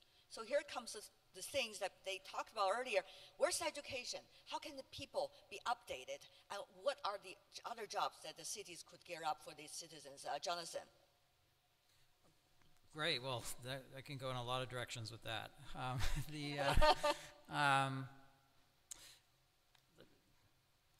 I don't think it's a jobs question. I think it's an income question. I actually don't think there'll be too many problems in finding jobs, but how much will they pay? And will people be able to buy their house? Will they be able to take a vacation? Will they be able to spend money on education? Those are unanswered questions, and the answers depend on the mayor and the rules of the game about how we collect the rent. How we collect the rent on the land, how we collect the rent on the infrastructure, how we collect the rent in the workplace. And if we choose to allow those who came first to exclude everybody else, if we choose to allow our groups and societies to fraction and to abandon a sense of shared purpose, and we will reap what we sow. So I don't think it's a jobs question. What kind of jobs? Will they all be personal services? A generation of IEs? of couriers? Or will we have craftsmen? Will we have entrepreneurs? Will we have global young people who can explore the culture and the arts? That's our challenge. That's our challenge. I would like to throw that challenge to Stephanie. There we go.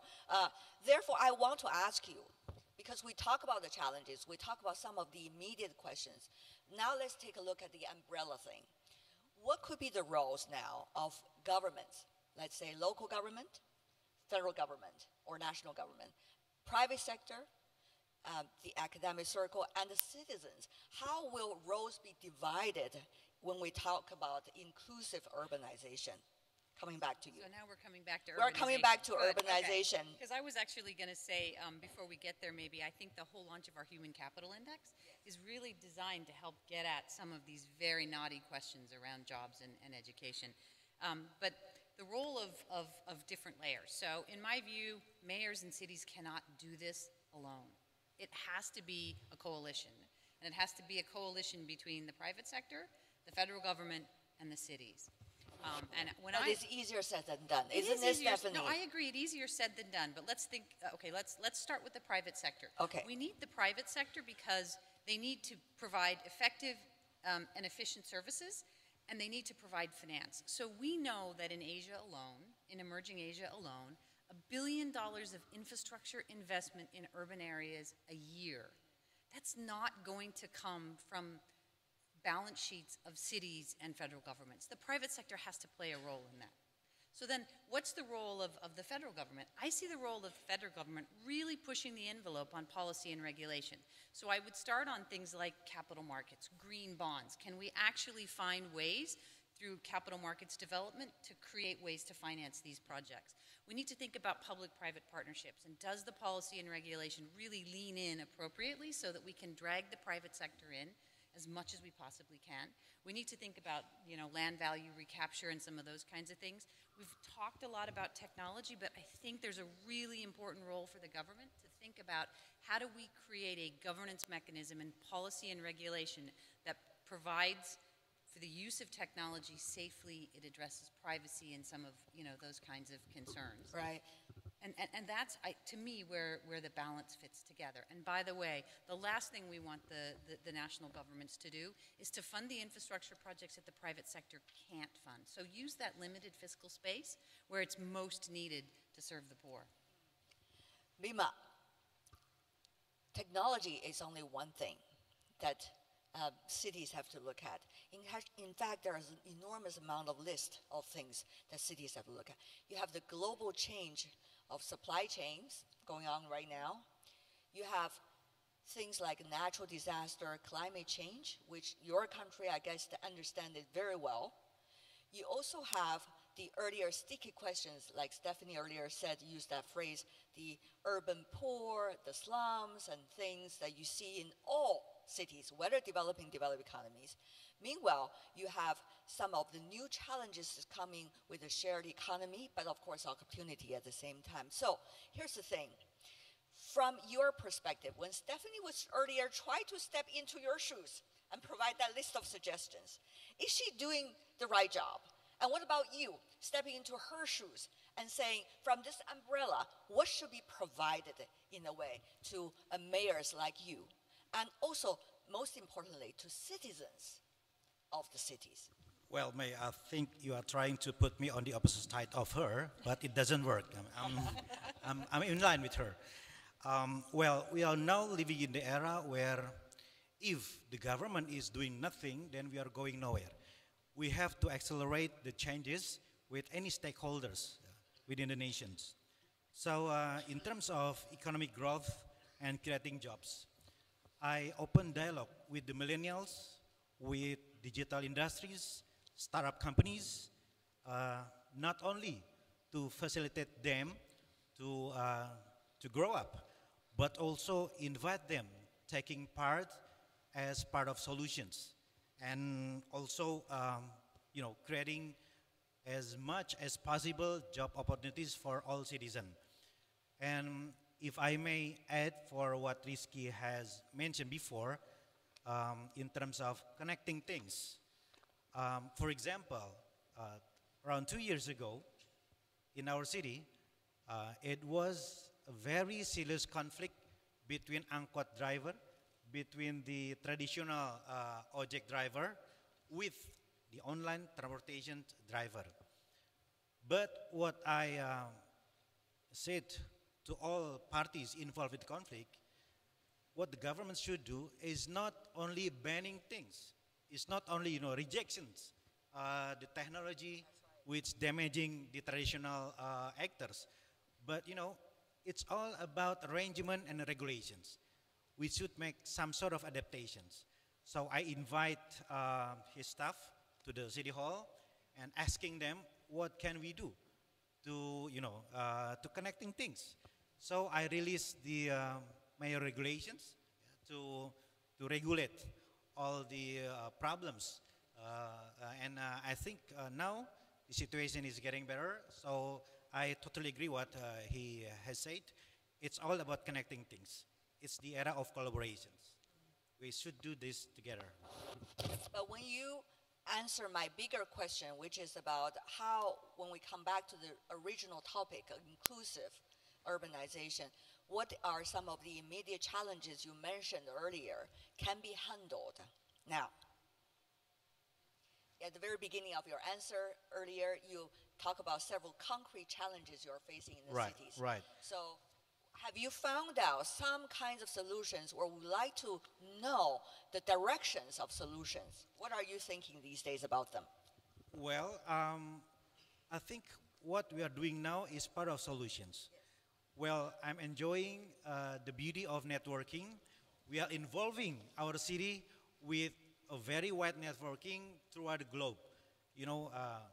I think Bogor has been doing some sort of collaborations with ICLEI, with many international organizations, not only focusing on smart cities, but also in the issue of environmental. So we are very much benefited by the magic of networking. So again, this is the era of collaborations. That's the first thing.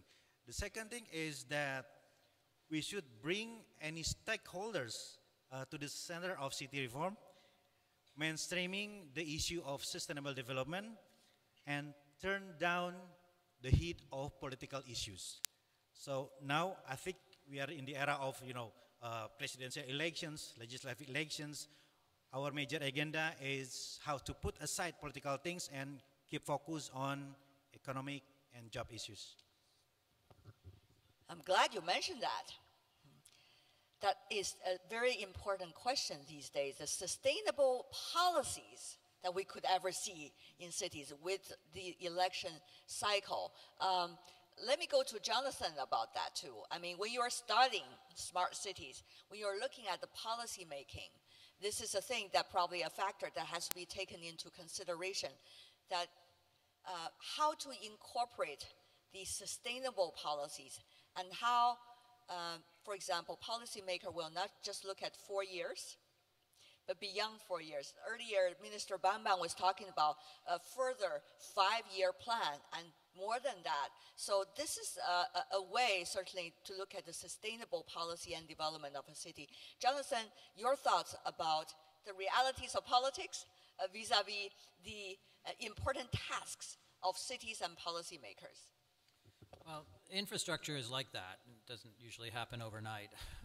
Takes 5, 10, 15 years sometimes. And I think there's a tendency to view that as a cost, which I think was probably mistaken. I think there are certainly some aspects of delay that are negative, notably when that delay is not caused by any actual issue or any, let's say, constructive use of your time, but is rather a holdup or essentially a NIMBY again trying to get in the way of something for their own special interests. So one should keep an eye out for that. But otherwise, it's about a debate. It's about trying to understand what's the purpose of this infrastructure. And sometimes, and particularly in real estate, the value of the unplanned space is very, very high. You want to create some optionality. You don't want to fill it all in at the beginning. So it makes sense to take it step by step. As long as you have, again, creating options for growth. Because this is about growth. This is about enabling the opportunities for next generations to do amazing new things that you may not know anything about today. So if we create all these barriers right at the beginning, whether they are legal or they're administrative or they're financial, we lose those options. And for a city, that's a killer. A sort of over-dependence on a single form of infrastructure or a single industry is the most likely way to fail. And we have many, history of that from Detroit to a lot of industrial cities around the world. So I would say that sustainability of infrastructure planning should be thought about as a dialogue. It's an ongoing conversation, and it's a capability. So in many cases, it's inappropriate to have that entirely handled by engineers. It should be done by a mixed group of folks, including political scientists, perhaps, but also anthropologists and financiers and public relations professionals, people who can engage and who can have this. And it's a living document. It's not a thing you put on your shelf. It's just look at what's going on in Toronto right now and sort of the development of the smart city there. That's a case study for what it takes to reimagine an area of the city, which in fact is nobody lives there, but it still doesn't stop the debate from happening. And that's probably a good thing. Interesting. And therefore, may I also ask a question, follow up to you, Ariski, about the leapfrog thing.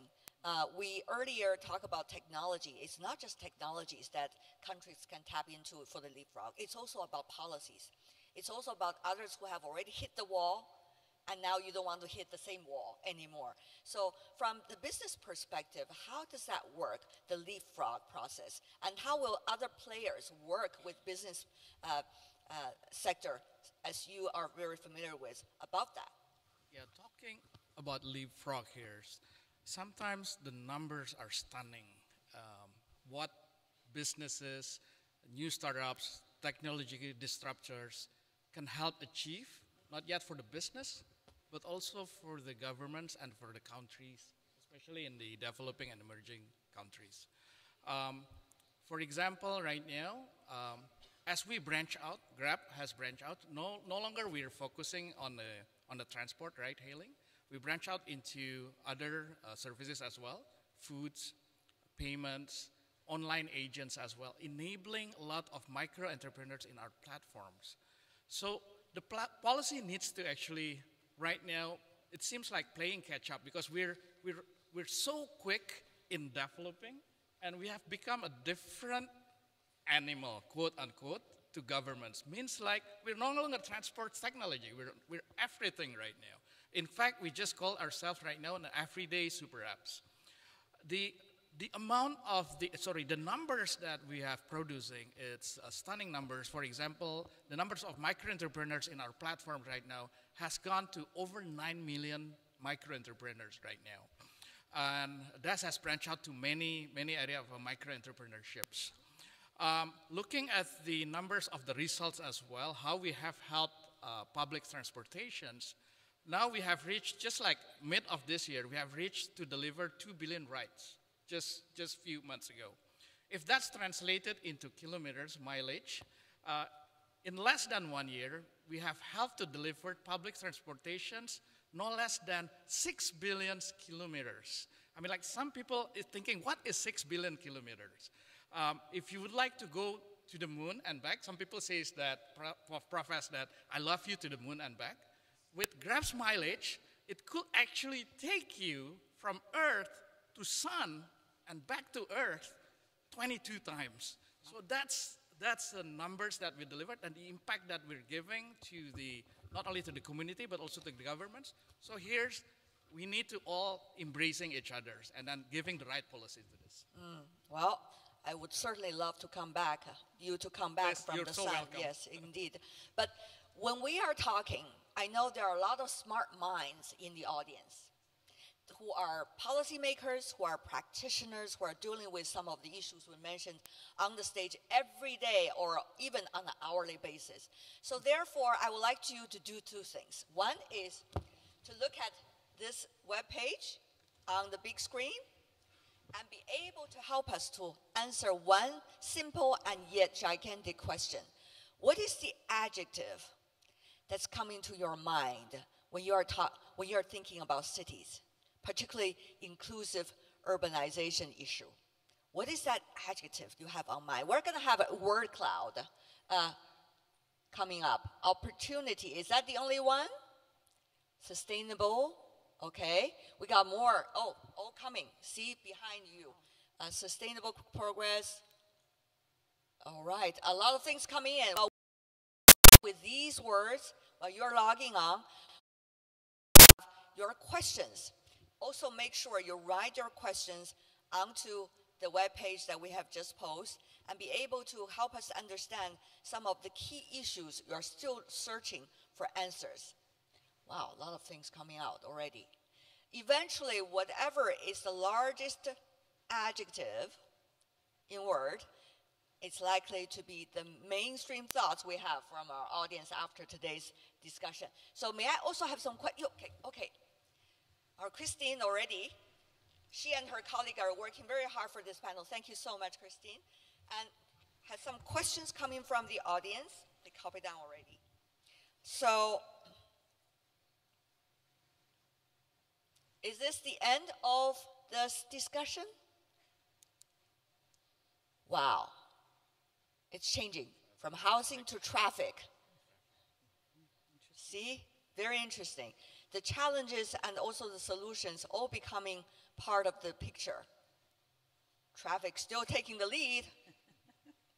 It's almost like a game on the ESPN right now. Okay, let's see. How's it going? Still traffic. Wow. Inequality now coming up. So, well, it is changing. We're going to have a final answer after that. So, and by the way, choose one adjective. Don't write 10 or 100, okay? One adjective only. Okay. Question 1. Maybe I go through all of these questions together and then you can choose whichever aspect you want to come in. What do you see as the biggest threat that policymakers globally face to achieve a more inclusive urbanization process? How can this threat be best overcome? Okay, that's one question. Globally, what is that threat? How to do it? Secondly, what do you feel to be the key ingredients of an inclusive city and why? Just maybe one thing that you feel so close to your heart, one thing. And thirdly, we know that bigger cities tend to be more unequal. What does this mean in terms of policy for small and medium-sized cities? Okay, so unequal, not only for metropolitan, but also not only mega cities, but also small, medium size. Secondly, the biggest threat to the city's solution, one thing. And thirdly, globally, the most important policy. Okay? So let me go to Jonathan. Whichever you want to handle now. Well, I think I have the same answer for all three. But I think that the biggest threat is and the key ingredient of success is the flip side of the same thing, and it's all about access. A city is a productivity engine. It works because it allows people to explore their potential, to interact in high-density, high-frequency environments, discover what they're good at and discover what they're bad at, stop doing the bad things, start doing more of the good things. That's how we get growth. But what do we call a place where we jam a lot of people together and we don't let them do that? What do we call a place where we build walls between people and we don't let them move around? We call that a prison. So let's build cities, not prisons. I think that's the number one threat, is that we're building prisons. We're building prisons by locking people into places where they can't grow. We're not giving them access to what they need, whether it's a job or it's an education or a culture, and we're doing that quite, proudly. We stand, for that. We, the capitalist market economy, are enabling this to happen. So I think that's the number one threat, because land is an interesting thing. Land it's one of the few commodities where you have two markets. You have a market for shelter and you have a market for investment. I will guarantee you that the guy who's buying the land for investment will pay a whole lot more than the woman who wants it for shelter. And so that's why our model doesn't work. So finally, I think that's a big city problem, because that's where the money goes. But that doesn't mean that small cities are necessarily the answer. So poverty is not socialism. Simply being unequal, simply being equal, it doesn't mean you're actually doing any better. Rather, it's the harmonious collaboration. I think, as the mayor said, the connecting of things that makes the difference. Lima? Well, our major challenge today is balancing economic growth with sustainable development and also prosperity. It's never easy. And I believe that the city should be driven by ideas and knowledge, not only by economic interests and political nexus among major powers within the city. So the key factor is that any cities in Indonesia should impose a development by having a real and strong concept of development, which is the produce of collaborations among what I call as pentahelix. So academia, community are now the real actors in development. I admire the power of sincerity within the community in the city. Yes. So it is important for us to note how strong is the role of community in every cities in Indonesia, not only in the issue of environment, smart cities, but also any important issues in our daily lives. Right. The cities are what they are because the citizens are Yes. who they are. Right. Rizky? Right. I would like to address the inequality. Of course, if we see, for example, Indonesia as a country, it's like mini continents, right? With many cities there. With the digital right now, it's on the map. I think the chance for cities like remote and small cities to be really, really on the map of commercials and economic growth is theirs. I'm giving you one example. For example, a city of Tual, for example. It's nowhere in people's mind, even for Indonesian, where is Tual? I mean, like 3 years ago, 5 years ago. With the help of digital, now people know it's actually that locations, that island Tual is very, very beautiful. People share it through, I'll name it Instagrams, Right. Twitter. Now people would like to go there. So I think it's an opportunity right now for people to really, really making use of this. Stephanie? So I may be going to throw a curveball in here, but I actually think the biggest risk to cities today is climate change.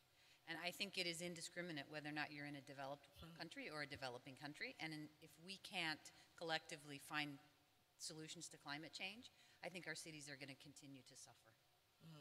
And we have to. We have We to do. find a solution, and that means we are going to work extremely hard or not. Now you see on the big screen, our audience have made their choice. There are interesting things like chaotic, messy, pollution, and different kinds of adjectives, and also none being used, but also you see the biggest thing on the screen, traffic. Yes, traffic. Traffic, though, is not a question of its own. It is such a comprehensive question. It's about city planning, it's about technology, it's about the citizen quality, it's about health, it's about education, it's about all of these factors together mingled into the issue of traffic. In fact, many of the things we see today in the screen actually are multifaceted. There's so many factors contributing to all of them. So if our audience is having traffic in their mind, would you like to give one sentence or two as to how that is going to be tackled? And how is that going to help us eventually with inclusive urbanization? I start with Jonathan and ended up with the wonderful lady on my left side. Jonathan. Well, the best trip is the trip you don't have to take. So it's all about access. So rather than having to go from one side of the city, how can we deliver the services to people in their homes, in their communities? And I think that's the biggest and most important lever. Access is the word. Rizky. For me, it is One sentence. one sentence. It's important to grow urbans, not only to the current mega cities, but also to others. Then it helps actually to spread the traffic and spread the economy also. Good planning determines everything. So now we have been doing a very serious research on the blueprint of Bogor in terms of transportation project, for example. It connecting Jabodetabek area, so it's part of our priorities for next 10 to 20 years. The mayor always have practical work in his mind already. And last but not least, Stephanie. So I would say that we could solve a lot of those problems with data-driven urbanization. So using the data and the technology that we have, AI, machine learning, policy, design, and execution. Cities and urban areas are not a concrete jungle, but rather a human world. That is exactly falling into many of the answers our panelists have been given today. That is how to make people's lives in the cities better. That is the key to resolve many of the issues related to so-called inclusive urbanization. Having said that, can we put our hands together to thank our panelists for their insights and their ideas? Really appreciate it. And we have to put our hands together for our wonderful and smart audience. Thank you so much. And we are right on time. Very well done.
And despite our outrage, these crises repeat time and time again.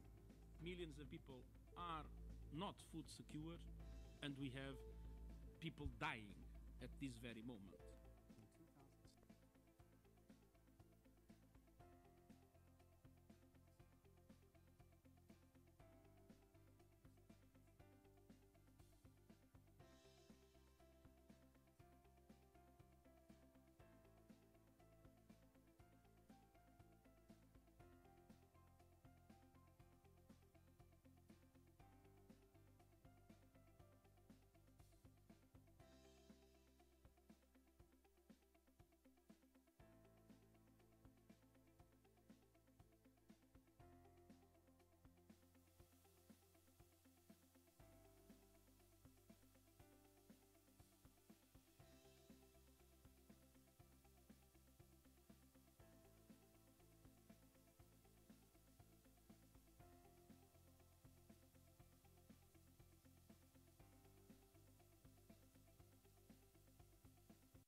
We've all seen the devastating effects of famine.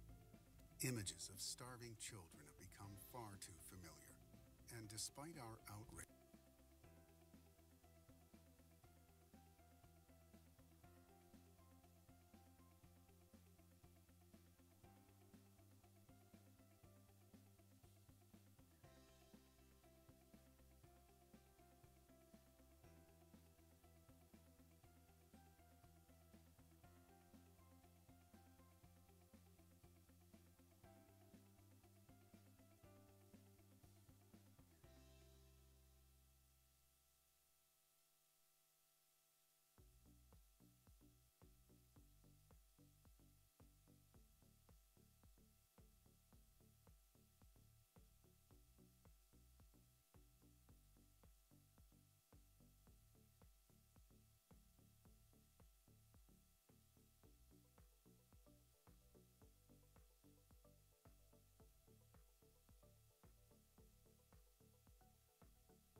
Get the slide, please.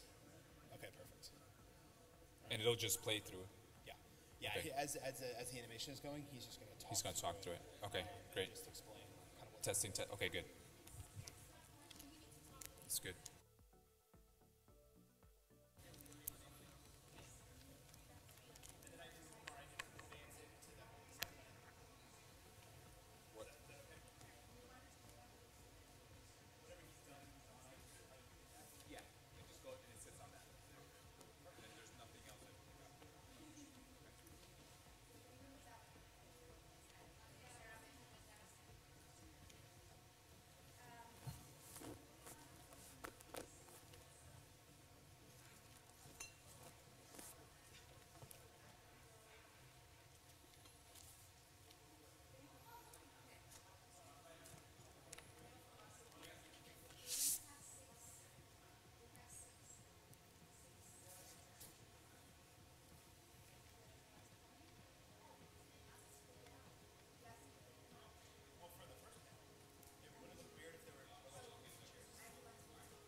We don't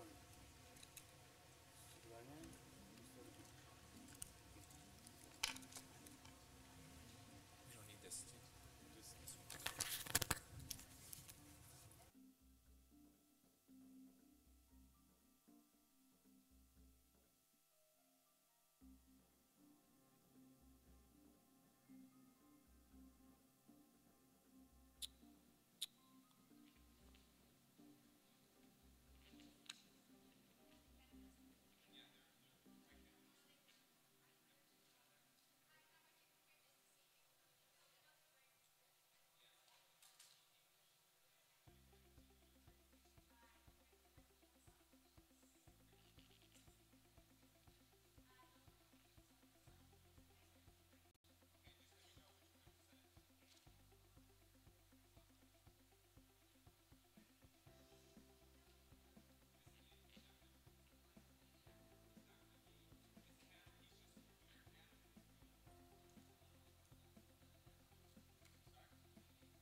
boss.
sir? I'm Indonesia. How are you, sir? Nice meeting you. Ambassador Pedro, remember me, from Geneva. I hope to see you in Geneva when you are coming next. Good.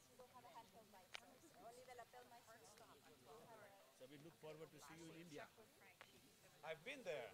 Yes. Just 1 week ago. Oh, you were there 1 week ago. Yes, I with was Prime so Minister happy Modi. that your visit was a great success. It went very well. And I'm so happy that It went very well. now you should come for holiday with your wife. I've done five holidays in India. Holidays, 3 weeks each. Yes. She is a great lady, you know, from It's a 20-minute panel. President of Indonesia. Very The most brilliant girl. This is going to be down. It's going to be pointed down. Is that okay? I'll take care of it. Salutation fraternelle à Monsieur le Président. Yeah. See, here's the names right here. Enchanté.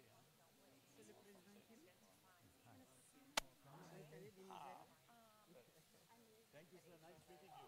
Yes, I know. How are you? Very nice to meet you. Thank you. Thank you We were for coming. supposed to meet 2 days ago, but you're coming later. I mean,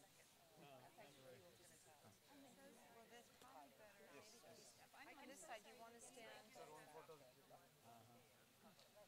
I'll be looking at my panels that way, so that's probably a good idea.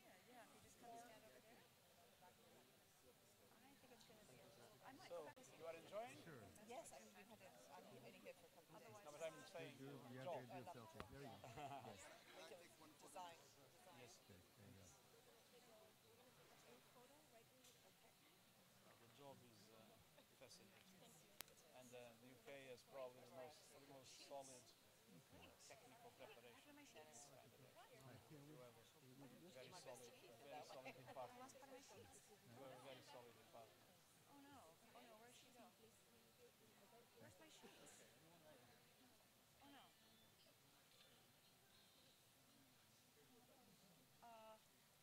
I do have my sheets now. They're gone. Where's that? Excuse me, did you accidentally take my sheets? What happened to my sheets? Oh damn it! I gotta go back upstairs. Go to Christina. Christina, where's Christina? Ay. Pardon is right. Hurry. Thank you very much. Gotta get over here. I'm the moderator. I need something now. Christina. I don't have all my sheets all of a sudden. You have your copy? No, I mean, I keep it. I will not use it, but We I should keep get it started, just huh? in case. Oh, sorry. What time? Let's go. We'll get started.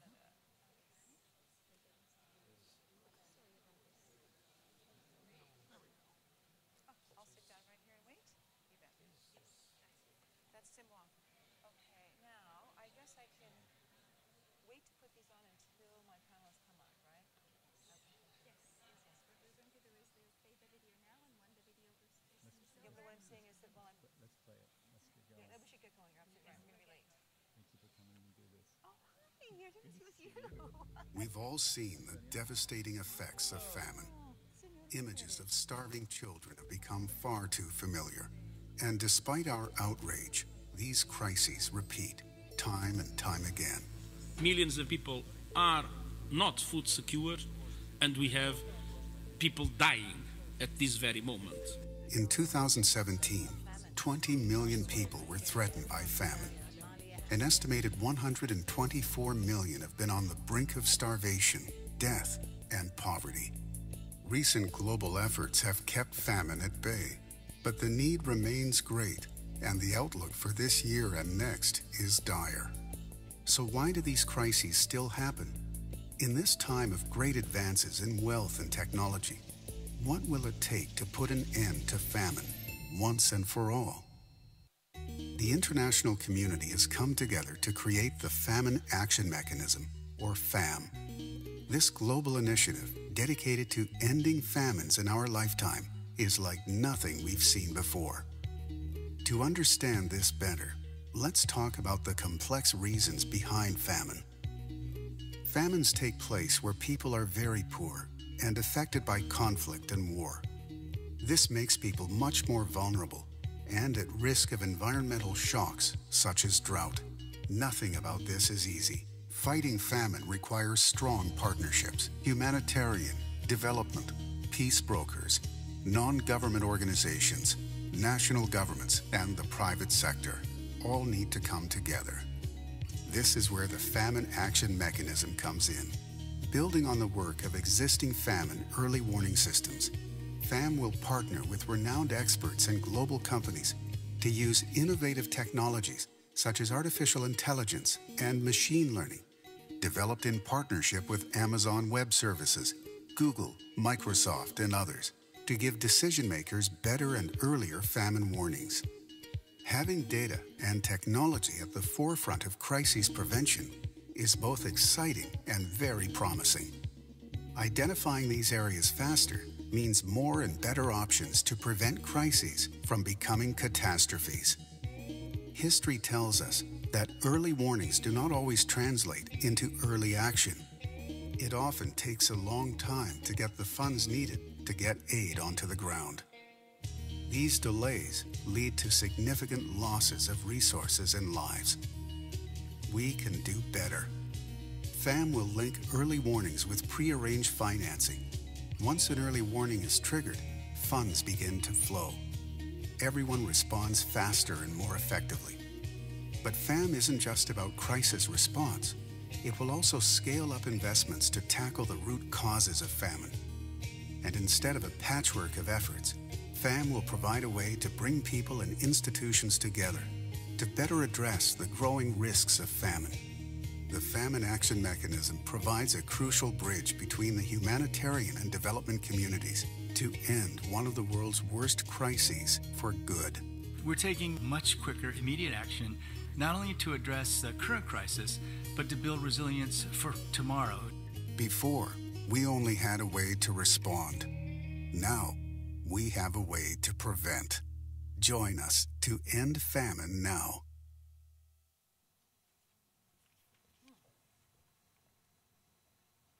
Well, I think that video certainly got us started very powerfully and effectively.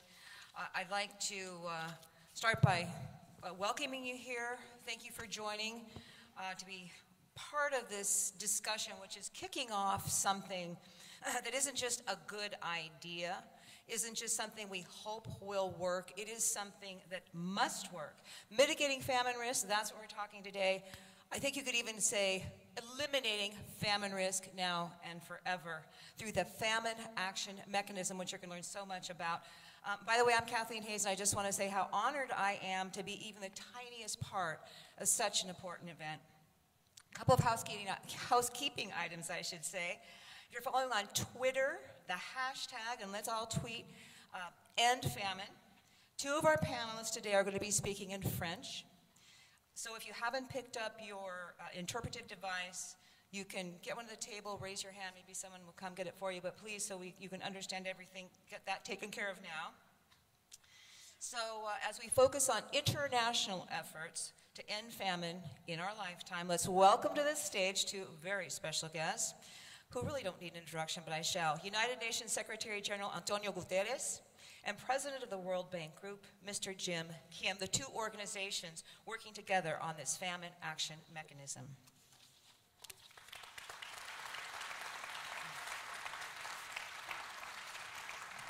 And as you can see, I've got my interpretive devices, so don't forget to get yours.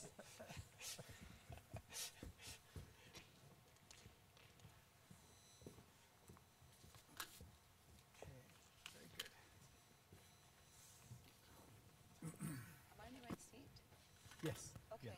Yeah. I just wanted to make sure. All right, well, let's get started. We have a lot. Oh, I've got my, can everybody hear me? Is my mic on? Yes, it is. Very good. I have a question for you, Dr. Kim, as we get started. First of all, personal question. How did you guys meet? You know, you must be like, you know, BFFs now, best friends. So how did this relationship start? Well, I've told this story, but I love telling it, and I'll tell it again. I first met Secretary General Antonio Guterres at a late in the day, late in the week meeting at the UN General Assembly, in which we went to talk about the situation of Syrian refugees in Lebanon and Jordan.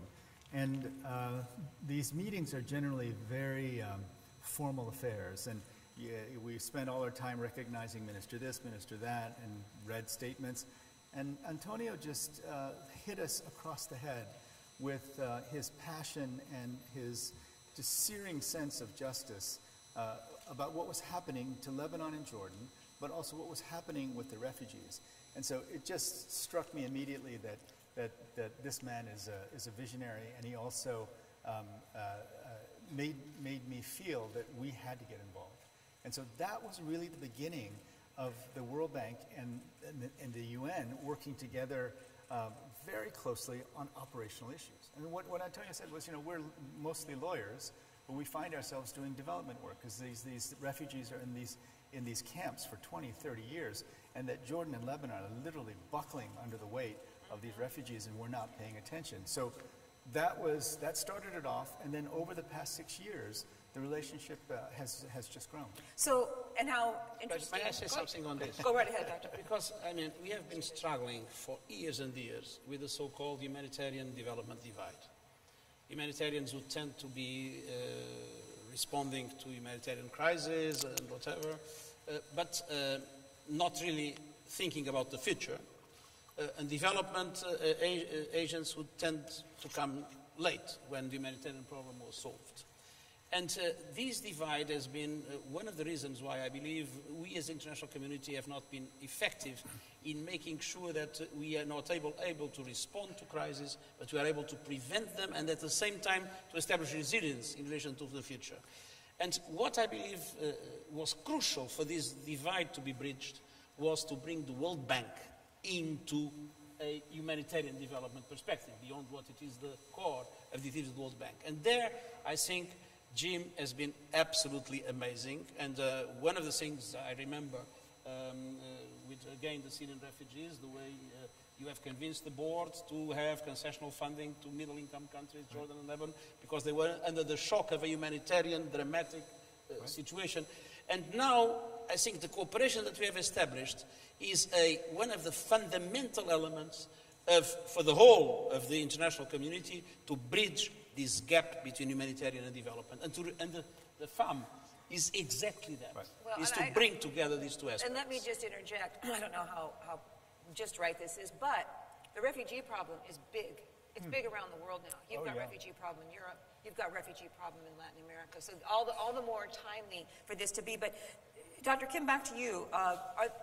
The famine action mechanism, and you guys have been working together for a while, so what other initiatives, what else are you doing together to move this agenda forward? Well, there's so many other things. I mean, the pandemic emergency facility, we created literally an insurance mechanism protected by a cash window, and the financing goes directly to UN organizations, UNICEF, WHO, World Food Program. World Food Program moves drugs around, as needed. And again, this was all started with our original collaboration with UNHCR when Antonio was a leader. But then we saw that there's so many other things to do.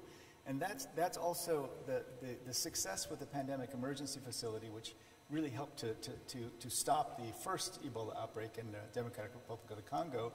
We just said, well, why don't we do the same thing for famine? Because it's not well coordinated. They're not immediately dispersing sources of funds. We're not going upstream far enough. And so that success has led to us developing this famine action mechanism. So, Secretary General, I wonder if part of the reason that this happens is because we think of famine as an emergency. So we're not ready. Oh my God, it's the last, right? There's other things you can kind of prepare for. But maybe that's part of that delayed response. What do we do? Who does it? But what seems very powerful to me about this initiative is you're involving tools, new tools, technology. I'm not a tech person, but in terms of how this came together and where it's going, how important is that? That's absolutely crucial because one central aspect is early warning and then early action linked to early warning. But for early warning, data is essential. And the problem of having the capacity to bring together all the data available and detect what is relevant in that data, because if not we are submerged by data, is absolutely crucial. And the role of these companies that are in the front line of the digital economy is essential. But allow me to say something about this initiative. This initiative goes to the center of one of the paradoxes of the present situation. We are witnessing growth in the world. We are witnessing even a reduction in absolute poverty. But hunger has been on the rise in recent times. Last year, the highest number in relation to the past years, 820 million people. So hunger, which is a step to famine, there are these technical distinctions and sometimes are, but hunger is there and it is growing.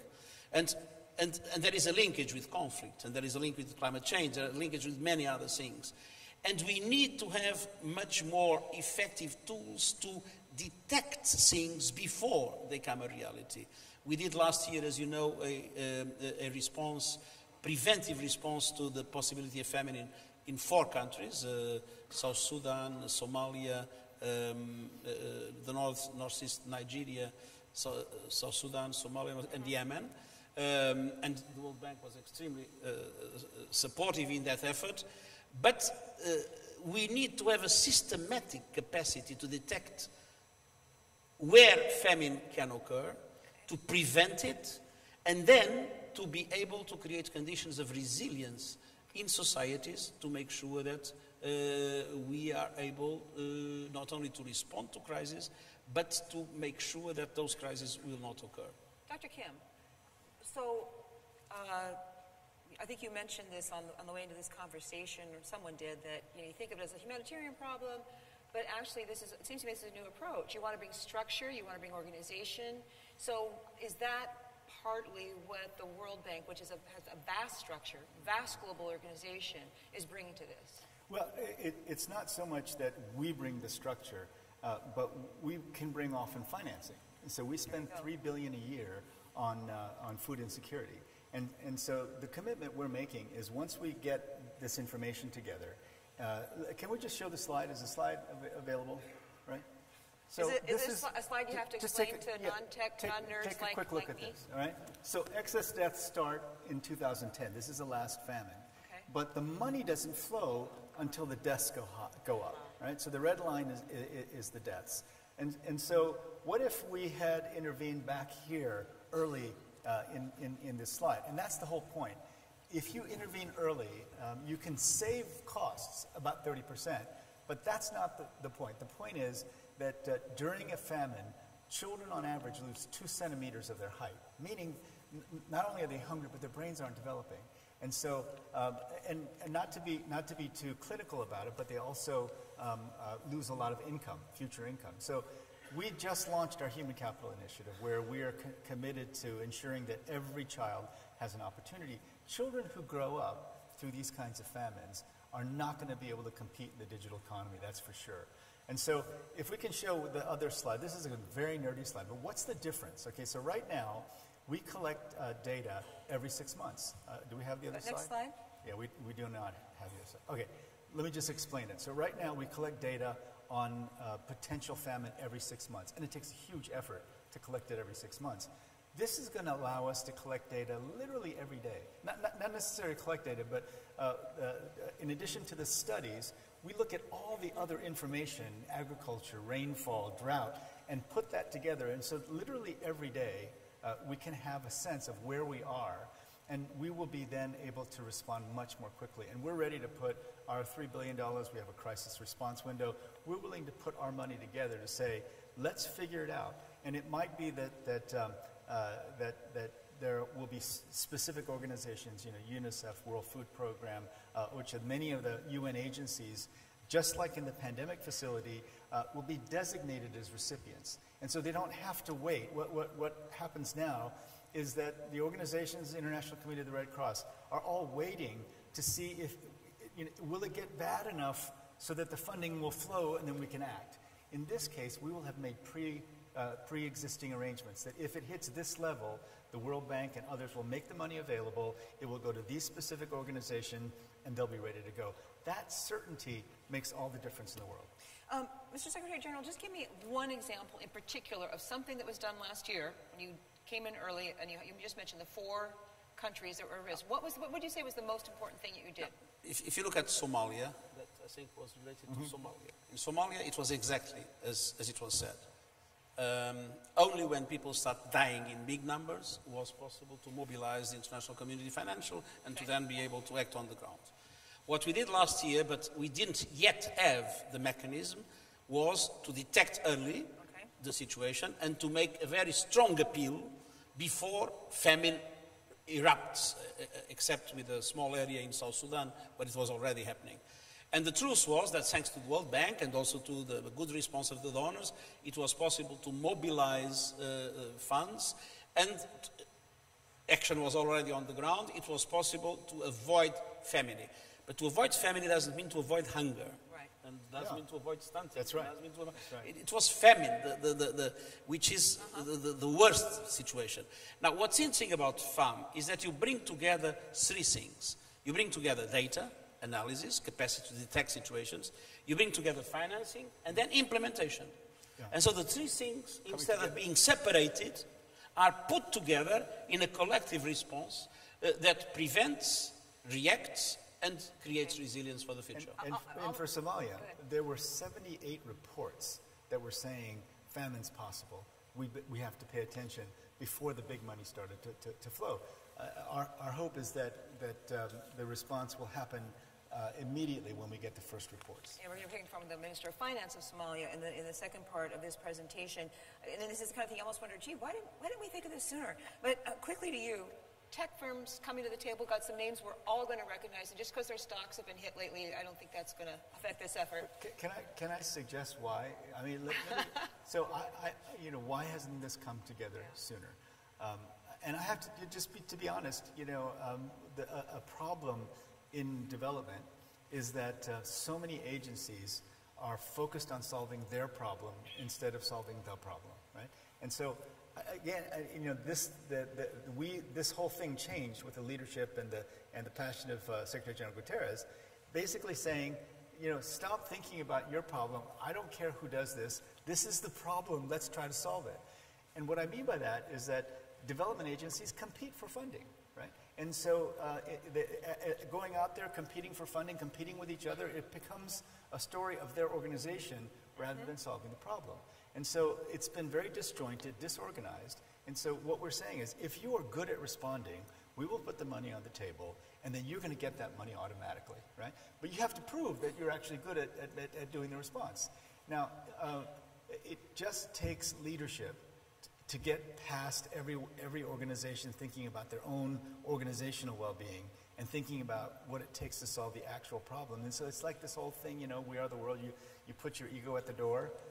And I just want to pay tribute because this is what's happened under Secretary General Guterres' leadership. Now, but here I must say, Jimmy is always very nice to say my leadership, but here the real leadership came from the World Bank.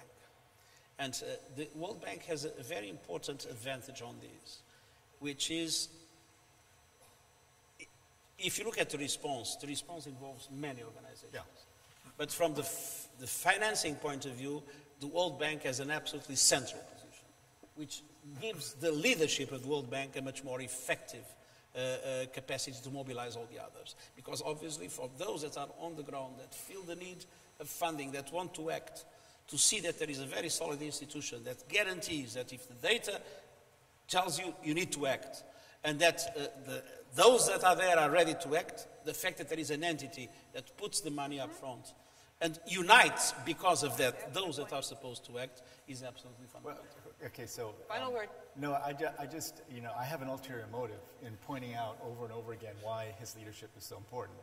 Because, and I just said it to him earlier, I said, the famine response requires a quarterback, right? And he's Portuguese, he says, I have no idea what that means, right? But for an American, what that means is that there has to be, and Secretary General is the leader of the multilateral system, we need to be able to all come together and say, across the multilateral system, we have to have consensus and an order in how we go forward. All of you who are doing good work will get financing from this, but you can't be freelancing. Right? And I think we're very lucky to have Penny Mordaunt here from DFID because if we can get the donors on board, if we can get all the agencies on board, if we can get the countries on board, again, the ministers, then we really have a chance of ending famines. I mean, that's got to be the goal. Never again. We should never have a famine again. Amartya Sen, in his great work on famines, said famines are never about food. It's never about food. It's about lack of political will. It's about political conflict. It's about things other than food. We have enough food to be able to stop any famine. Well, if Secretary General's a quarterback, I guess you're going to be the wide receiver or something? Is No, that, or you're going to be the line on the line? We're the water boys. Coach. We're the water boys Okay, all who right. come in and make sure everyone's got water and All right.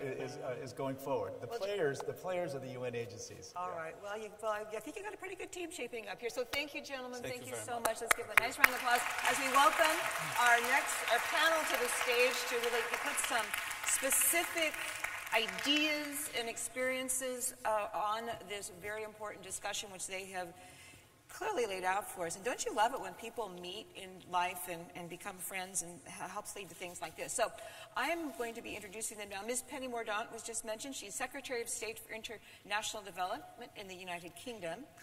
Mr. Abdurrahman, I should say, Bailey. He's the Minister of Finance I just mentioned from Somalia. Mohammed Kayomi, he's the Acting Minister of Finance in Afghanistan. Mr. Issa Dubrai, he's the Minister of Economy, Planning and Development in Chad. And Ms. Ashatu Boulama Khane, she's the Minister of Planning in Niger. And people, I think we've all got, what? I think we, good. I think they're helping us know where we're supposed to sit. Meanwhile, I'm going to put on my headphones. They're quite fancy. Now I finally see I got the left ear there. That helps. And instead, I think now I realize what you're supposed to do. I was putting them over my... You're supposed to put them on your head like this or like this? Is it like this? Down underneath? Oh, be around the back. Can wow. you hear See, us? I'm challenged when it comes to things like this. How about you, Penny? It really matters. You know, oh, good. Okay. What? There's an ear shell? You just hook it over your ear. Oh! I Can guess. you hear me? I'm so, well, anyway, guys. Can you I'm hear really me? confused, but that's all right. I'll just hold on to it. So, now that you're all introduced, I want to start with some questions for you, and I want to make sure that I get to just what I was going to be. Okay. Penny, you're sitting right next to me, so you start with you. You've been at the forefront in the UK of efforts to increase investment into disaster prevention and preparedness. How could these lessons be that you've learned in your country now apply as this whole project moves forward? Well, thank you. I mean, I think one of the key lessons is that we need to stop treating disasters as though they're entirely unpredictable. Investing early is absolutely critical. We can speed up the speed of response dramatically, sometimes by as much as 2 weeks. And we know that every pound that we invest in preparedness and pre-positioning money will save us £2 in aid later on. And it's been my privilege to see this in action. I mean, the way different organizations have come together, shared data, focused on this in Somalia is really impressive. And I think it's really demonstrated also back to the sector as to why it is in their interest to do this.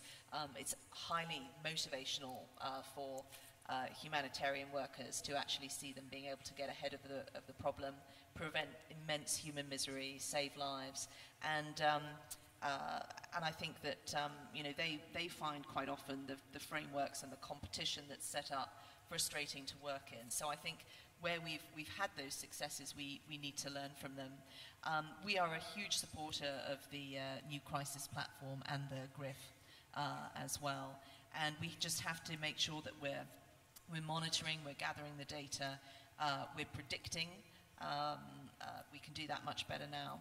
And also, as Jim said, it saves about a third of our bills as well. So we very much want to encourage others to do this and to also support the culture change that's needed in the sector to do more of it. And I'm listening to every word she says. What I'm really trying to do is get a beat on my clock, because we're really going to try to limit everybody to about 3 minutes per question, because we want to cover as much ground as we can. Minister Bailey, it's so pleasure to meet you today. You can continue this conversation with a question about Somalia, this pivotal role played in last year, 2017, how that occurred and what the lessons learned are. Thank you very much for the question.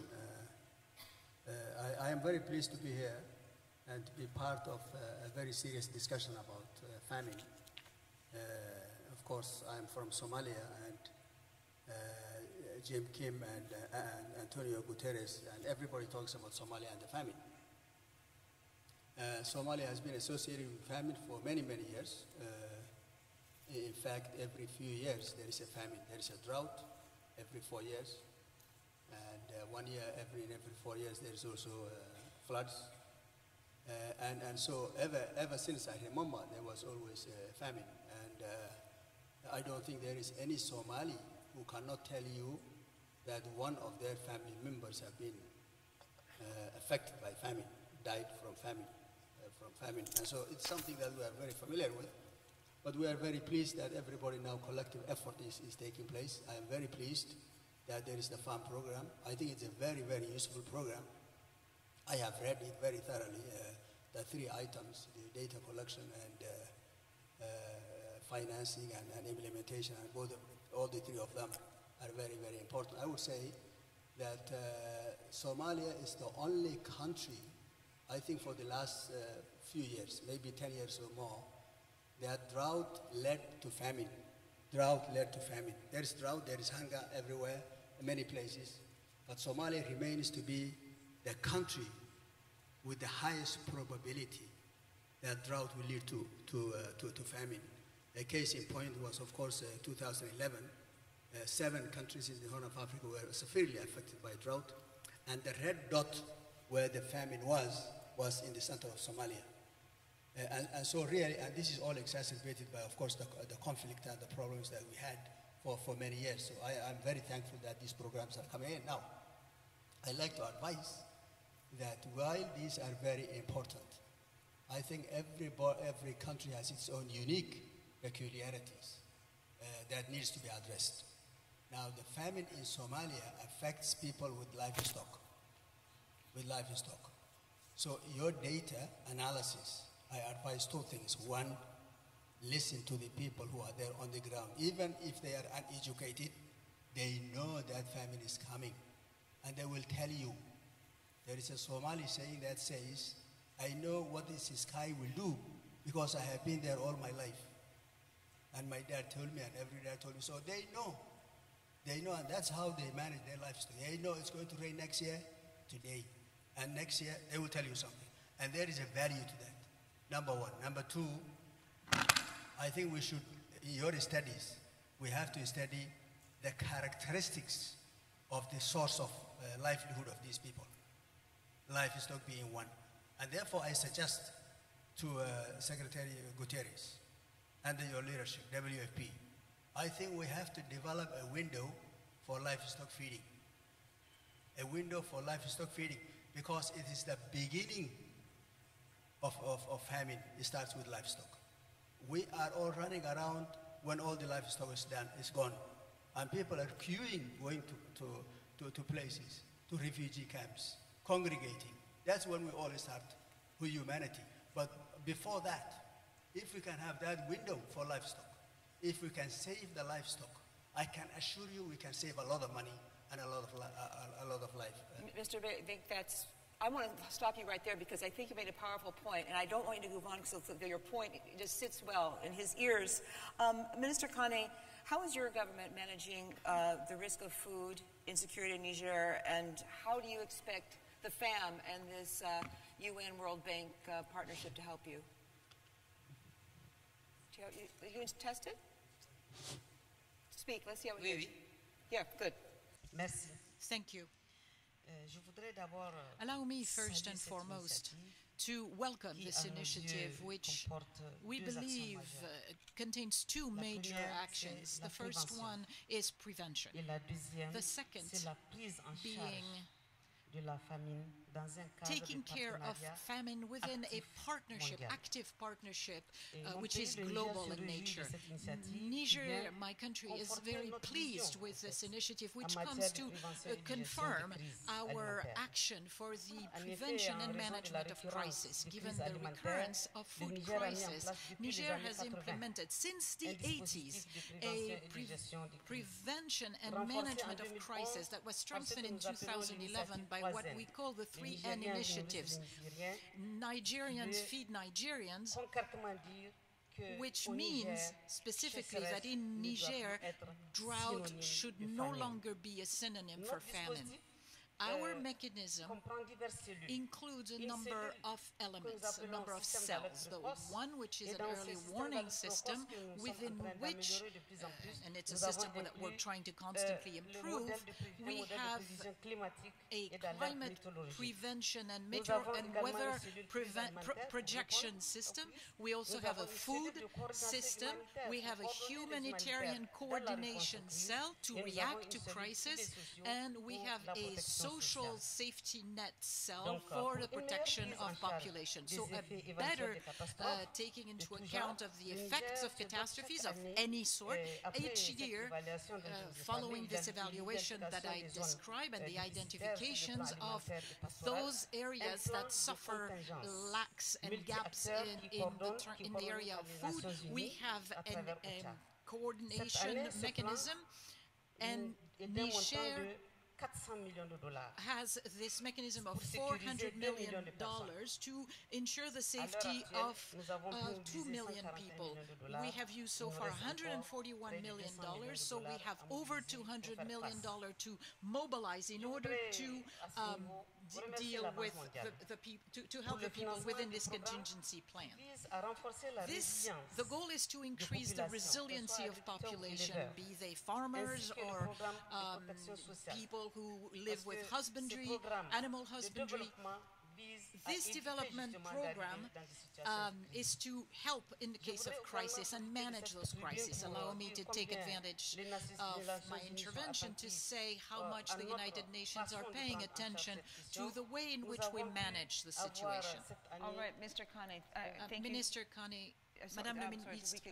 Yes, I thought that's a good point, to thank them, and we'll let next one of our other panelists get into the conversation. Let's go to you, Minister Koyami. Thank you. The main drivers of extreme food insecurity in Afghanistan, what are they? What are the main things we're going to address them? Okay. Well, thank you. First of all, I think we have to remember that traditionally famine used to happen every 20, 30 years, but now it's happening every so many years. So the frequency is really increasing, which addresses that we have to look at this one as a systemic issue that with frequency and severity increasing. I think in Afghanistan, being an arid country, food security is directly connected to the amount of irrigation available, and as part of it in Afghanistan, with the civil war and the Soviet invasion, basically even today the amount of land that is arable right now is about 80% of what it was in 1978. So that's one of the issues about connecting all of the different entities that provide the irrigation system. And the other part is, as President Kim mentioned, everybody's working on solving their own problem rather than the problem as a whole. So we have different entities who are working on different pieces of the problem, like our Ministry of Energy and Water, Ministry of Agriculture, Ministry of Rural Development, and National Protection Agency, rather than looking at it as a systemic issue. And the other problem is that I think many of the international agencies, the way they have worked, it has been very similar. They have been looking at reacting to the issues rather than mitigation measures. So as part of it, Afghanistan has been a net food importer in contrast to mid-70s that we were a net food exporter. We still have the dubious distinction of food going from the cities to the countryside. The other part is in the last 30 years, our weather has increased, our average temperature has increased by 1.5 degrees Celsius in the southern part, about 2.2 degrees, which means that in the next 30 years, we could have another increase. So all of this one has impact on the same areas that were, let's say this year it was impacted by drought. They're also being impacted by floods. So what we need to really look at is the connection of these factors together. Yesterday, the World Bank had a major session on digital technologies. So I really see that connecting that initiative to this initiative, where the use of big data, the use of Internet of Things, AI, machine learning, all of these ones can immediately help us in prevention and really, so using all of these tools as weapons of famine prevention would really be very helpful, and it really be the solution on how we can really move forward. But also looking at, especially in arid areas like ours, like for instance Afghanistan being the upper riparian for 5 of its neighbors, how we look at these aspects as a regional issue, not only within a national border. All right. Now to you, Minister Nubrai. In your country, the ways in which you're dealing with food security crises, and what about the benefits of taking a regional approach? I don't know if we've touched on that yet. Merci, Madame, de me donner la parole. Thank you for giving me the floor. I have 3 minutes. This is very precious, and I would like to first thank those who were kind enough to give us the opportunity to speak about famine in Africa and throughout the world. I would also like to give my sincere condolences to this welcoming country, to our host Indonesia, in spite of those disasters. And this is quite the same as what we have in those beautiful countries, resilient countries. When we speak of famine, we can learn a lot of the resiliency of Indonesia. Well, my country, Chad, is glad to be able to participate in this panel. This is a high-level panel. But first and foremost, I would like to greet the leadership, the double leadership of our world. Dr. Kim, the Secretary General, were vying with complimenting the other for his leadership. We believe that those are two equal leaderships facing up to famine. So mitigation is not enough. Eradication should be our aim. More than other countries, Chad knows what famine is about, which was connected with conflicts back in the 80s and 90s, and now it is connected with the lack of physical security. It's also a financial, humanitarian, and economic crisis. Food insecurity, we in our population, we know about that. This also involves refugees. We have refugees from all of our borders, and then there are conflicts which weigh our few resources, because we have to devote a lot of our resources to watch our borders. So food insecurity in Chad and in the southern Sahelian district is a need. We have to coordinate limited resources, and we need better information to continue aid. We need to synchronize the collection information, resources to fight famine, and also we need leadership to connect these 3 components. And it is the very first time that we see this, and we hope this beautiful initiative will enable all of those countries, and Chad in particular, to better be able to control food insecurity, not just by distributing food, but also by securing livelihood. We need to secure livelihood, as was said, and we need to protect production assets, because this is the best way for communities to face up to a famine. Before outside, and communities can draw lessons from experience, and they are in a fair position to participate in those initiatives. And so we can bring together experience from people who are not necessarily specialists, but who know the field. And this can be connected with the resources that we lack, that can enable us to act more efficiently, not just distributing aid, but in order to be able to fight efficiently against this, rather than to be assisted until the end of our days. This is what I had to say. All right. Thank you. Well, thank you, sir. And I appreciate everyone being so good at telling us so much in a very succinct amount of time. It's a challenge we always face in television, to tell you the truth. And now we have 5 minutes left, and I have 5 panelists, okay? So really and truly, 1 minute, I'm going to put out the same question to everybody, and I'm not going to say all the practical steps that we should take to reduce severe food insecurity and keep this FAM agenda high. The most important thing we can do, okay? 1 minute. Penny Mordaunt, I'm going to let you kick it off again. Right, I'll do my best. So first of all, we need to make better use of data and technology. One of the perhaps unintended but upside consequences of some of these initiatives like cash transfers, livestock insurance, is that we actually gather great data because it's local communities identifying vulnerable people, vulnerable households. Secondly, we need to take the lessons of FAM, less reactive, more proactive to the wider system. We need also to tackle the root causes of hunger and poverty. We need to do more work on livelihoods. We need to do more work to prevent conflict and to build peace. And finally, we need strong political leadership. The UK was one of the supporters of the UN Security Council Resolution 2417, condemning the starvation of civilians as a method of warfare. So strong political leadership as well. And we know where this works in Somalia, elsewhere. Okay. So let's do it elsewhere.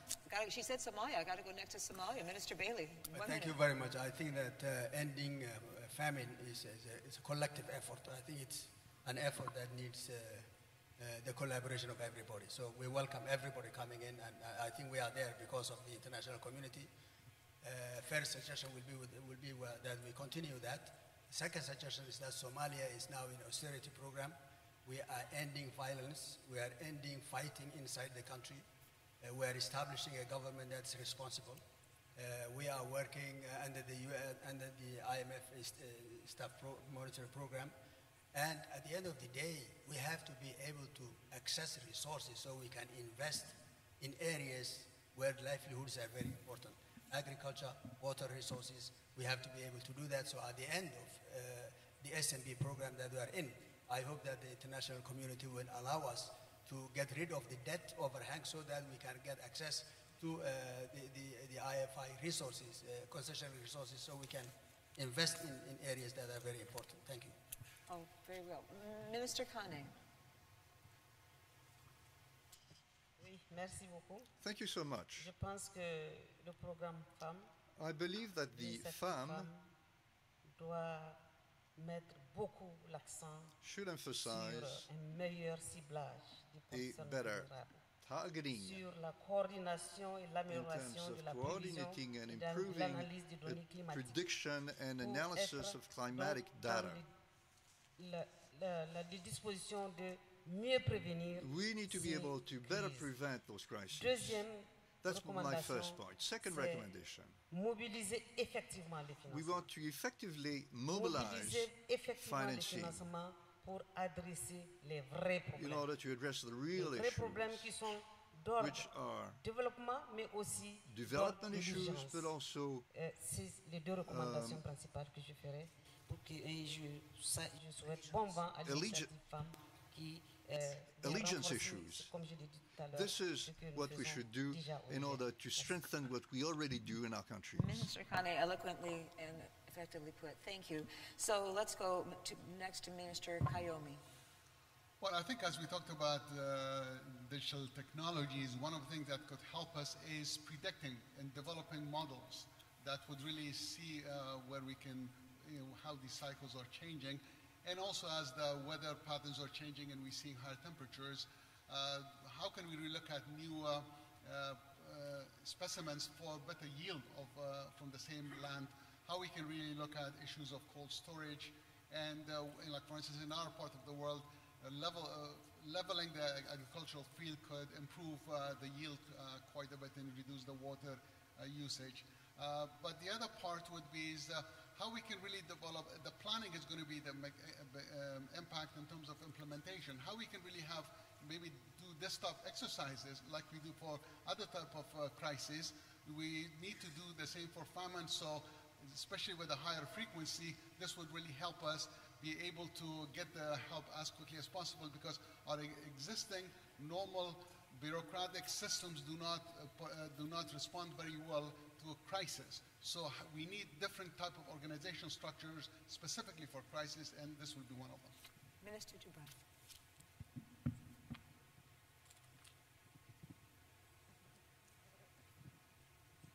I think it's on. Okay.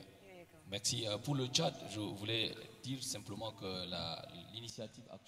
As regards Chad, this initiative should be more concrete. We should stay away from red tape, as was said.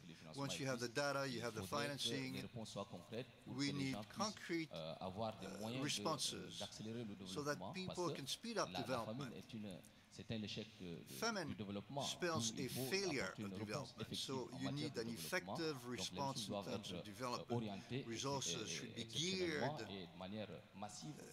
in a massive way in terms of securing livelihood and production means to enable people to develop responses to step up.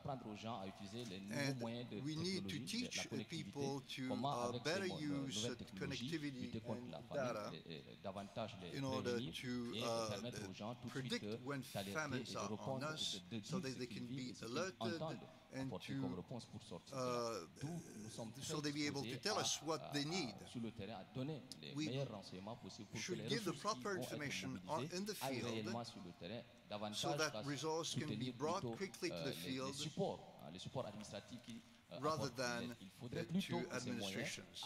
We want those means to be provided in terms of effective aid rather than logistics or others. We don't want that to be taken over by agencies for their own purposes. They have a job to achieve. Well, I just have to thank you all. I think, isn't it interesting when there's that need to get a message across clearly and directly. You all did so well, and I want to thank you. As I said, I feel honored to be part of this discussion today, and I look forward to sometime in the future where this group reassembles and we can hear not about what we hope gets done, but what is being done, and the changes are being made through all of your efforts and the UN and the World Bank. And so I thank you all for joining us today, and I hope everyone has the rest of the day go very well. Thank you.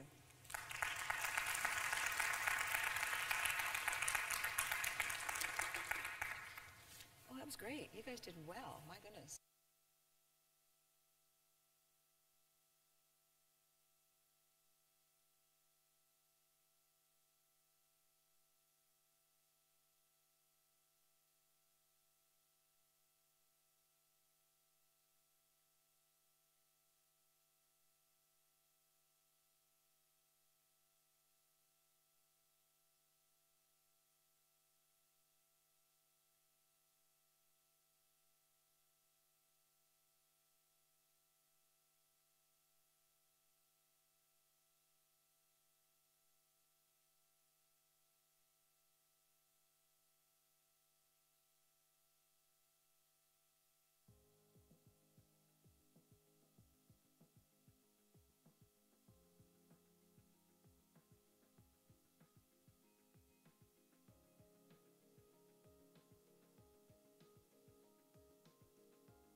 Yes, I do. Not the detailed one. No, not the detailed. I don't have a non-detailed. We don't have a non-detailed one. We don't have the general. We've only got the crib note. Yes. Who's calling me? Someone? Okay. Well, if we do that, then maybe I can just go to introduce Jim as well to run. Okay. Now the question is, what does that say? So it looks like we're randomly calling on people. Here, I'll take my phone in case somebody's calling me. Okay, Andrew says 2 minutes. 2 minutes out, people. That was 1 minute ago. 1 minute out. Could we please start to take our seats?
the IMFC, that's the International Monetary and Finance Committee. The meeting just ended. I believe you all have a copy of the communiqué, and I'm very pleased that we have with us to talk about that communiqué and the meeting the chairman of the IMFC, Mr. Leseja Kenyeko, who, as you know, is the governor of the Reserve Bank of South Africa. And we also have with us, of course, Madame Lagarde, Managing Director of the IMF. We're going to have a brisk press conference today, so the chairman will begin. We'll take a few questions, and then we'll be running off to something else. But first of all, let's hear from the chairman. Thank you very much, Jerry, and good afternoon, everyone. Let me start by extending our deepest sympathies to the people and the government of Indonesia on the recent devastating natural disasters. Our discussions in the IMFC were very productive. As you see from the IMFC communique, the global expansion remains strong. However, the recovery is increasingly uneven. Some of the previously identified risks have partially materialized, and amid heightened trade tensions and ongoing geopolitical concerns, with tighter financial conditions particularly affecting many emerging markets and developing countries. Policy uncertainty, historically high debt levels, rising financial vulnerabilities, and limited policy space could further undermine confidence and growth prospects. That is why it is so important to advance policies and reforms to protect the expansion, mitigate risks, rebuild policy space, enhance resilience,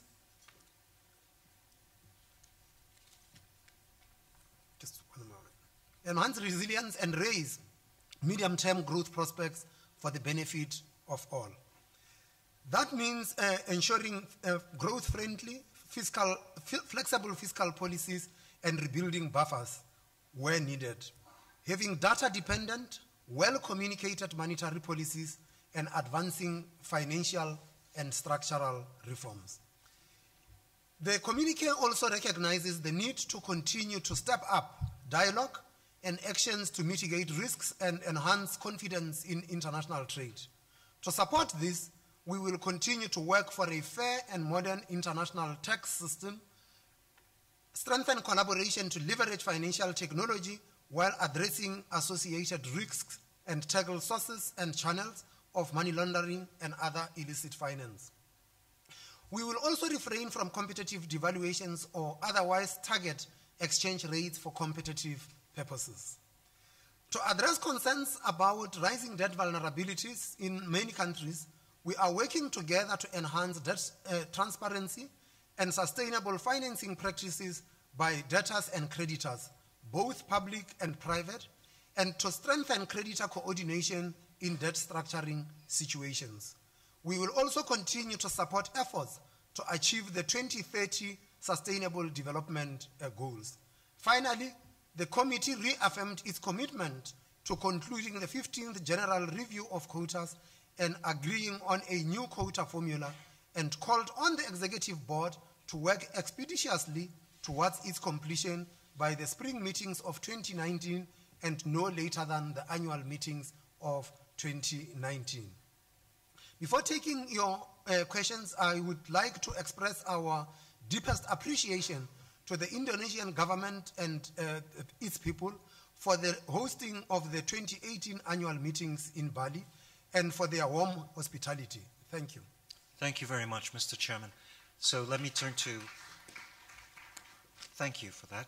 Let me turn to the questions, and let me begin with our hosts, Indonesia and the Metro TV in the front row. Thank you. Thank you. My name is Nadia Atmaji from Metro TV, Indonesian journalist. I have two questions. First of all, I would like to ask, what do you think about the President of Indonesia's remark yesterday that used the analogy of the Game of Thrones, winter is coming remark, to depict the current situation of the global economy? And to what extent do you agree with this? And the second question would be, what kind of measures that the IMFC and IMF planning to take in order to de-escalate the current economic tension? Will you be producing sort of communique to encourage the USA and China to commence trade talk, or will you be a mediator? Thank you very much for your attention. Shall I take the question? Yeah. Please do, Madam Lagarde. Well, thank you so much, and through you and through your television and to all Indonesian people, thank you, because you have really hosted us with generosity. Your hospitality was warm and friendly, and we really all saw the spirit of Bali on the occasion of these annual meetings. I have to tell you, President Jokowi's presentation was nothing less than astonishing and impressive. It was the master presentation of creativity, conviction, and invention as well. So after him, as we said, we could only deliver relatively weak presentation because he had captured it all. And for me, in addition to the communique that you have seen and that I'm sure you will take time to read, which encapsulates all the technical assessments and the joint approach that we recommend, I think what will stay with me, in addition to the smile of Bali, the spirit of Bali, and the resilience of all people in Indonesia, including in Lombok, which I visited on Monday. But from a pure economic and financial standpoint, I think it will be the Bali FinTech agenda, which really captures the 12 key principles that we want the membership to address, verify, to make sure that the extraordinary technological development that we are seeing in finance are actually for the benefit of people and do not shake the financial stability of the world. The second thing that I will remember is the sailing analogy, because we called this whole annual meeting Sailing to Indonesia. Well, as I said, steer the boat, don't drift, and sail together, because we will be stronger together. But what it means is focus on your policies, make sure that they are the right ones in the face of economic developments. Don't drift, and let's cooperate as much as we can because we are stronger together. Thank you, Mr. Chairman. Would you like to add something? Well, I think that there was a question about the Game of Thrones. I think that the presentation of the president was not just spectacular.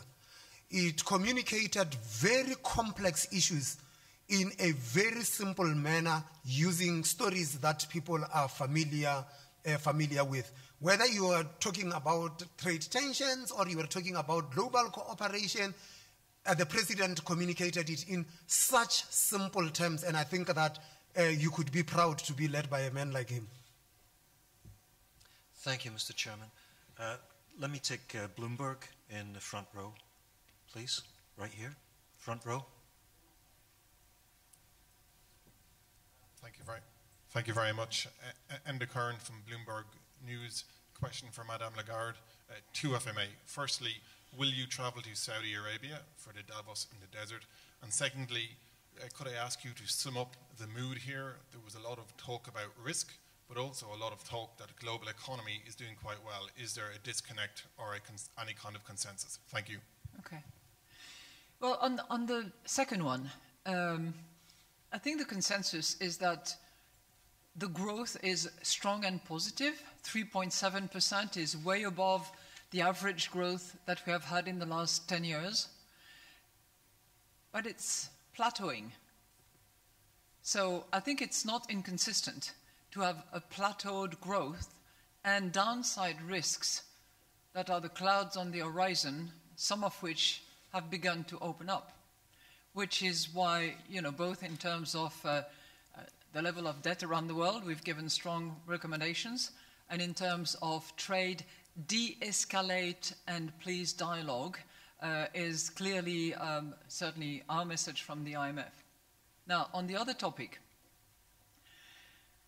human rights, freedom of information are essential rights. And horrifying things have been reported, and I am horrified. But I have to conduct the business of the IMF in all corners of the world and with many governments. And when I visit a country, I always speak my mind. You know me, I do. So at this point in time, my intention is to not change my plan and to be very attentive to the information that is coming up in the next few days. But I speak my mind.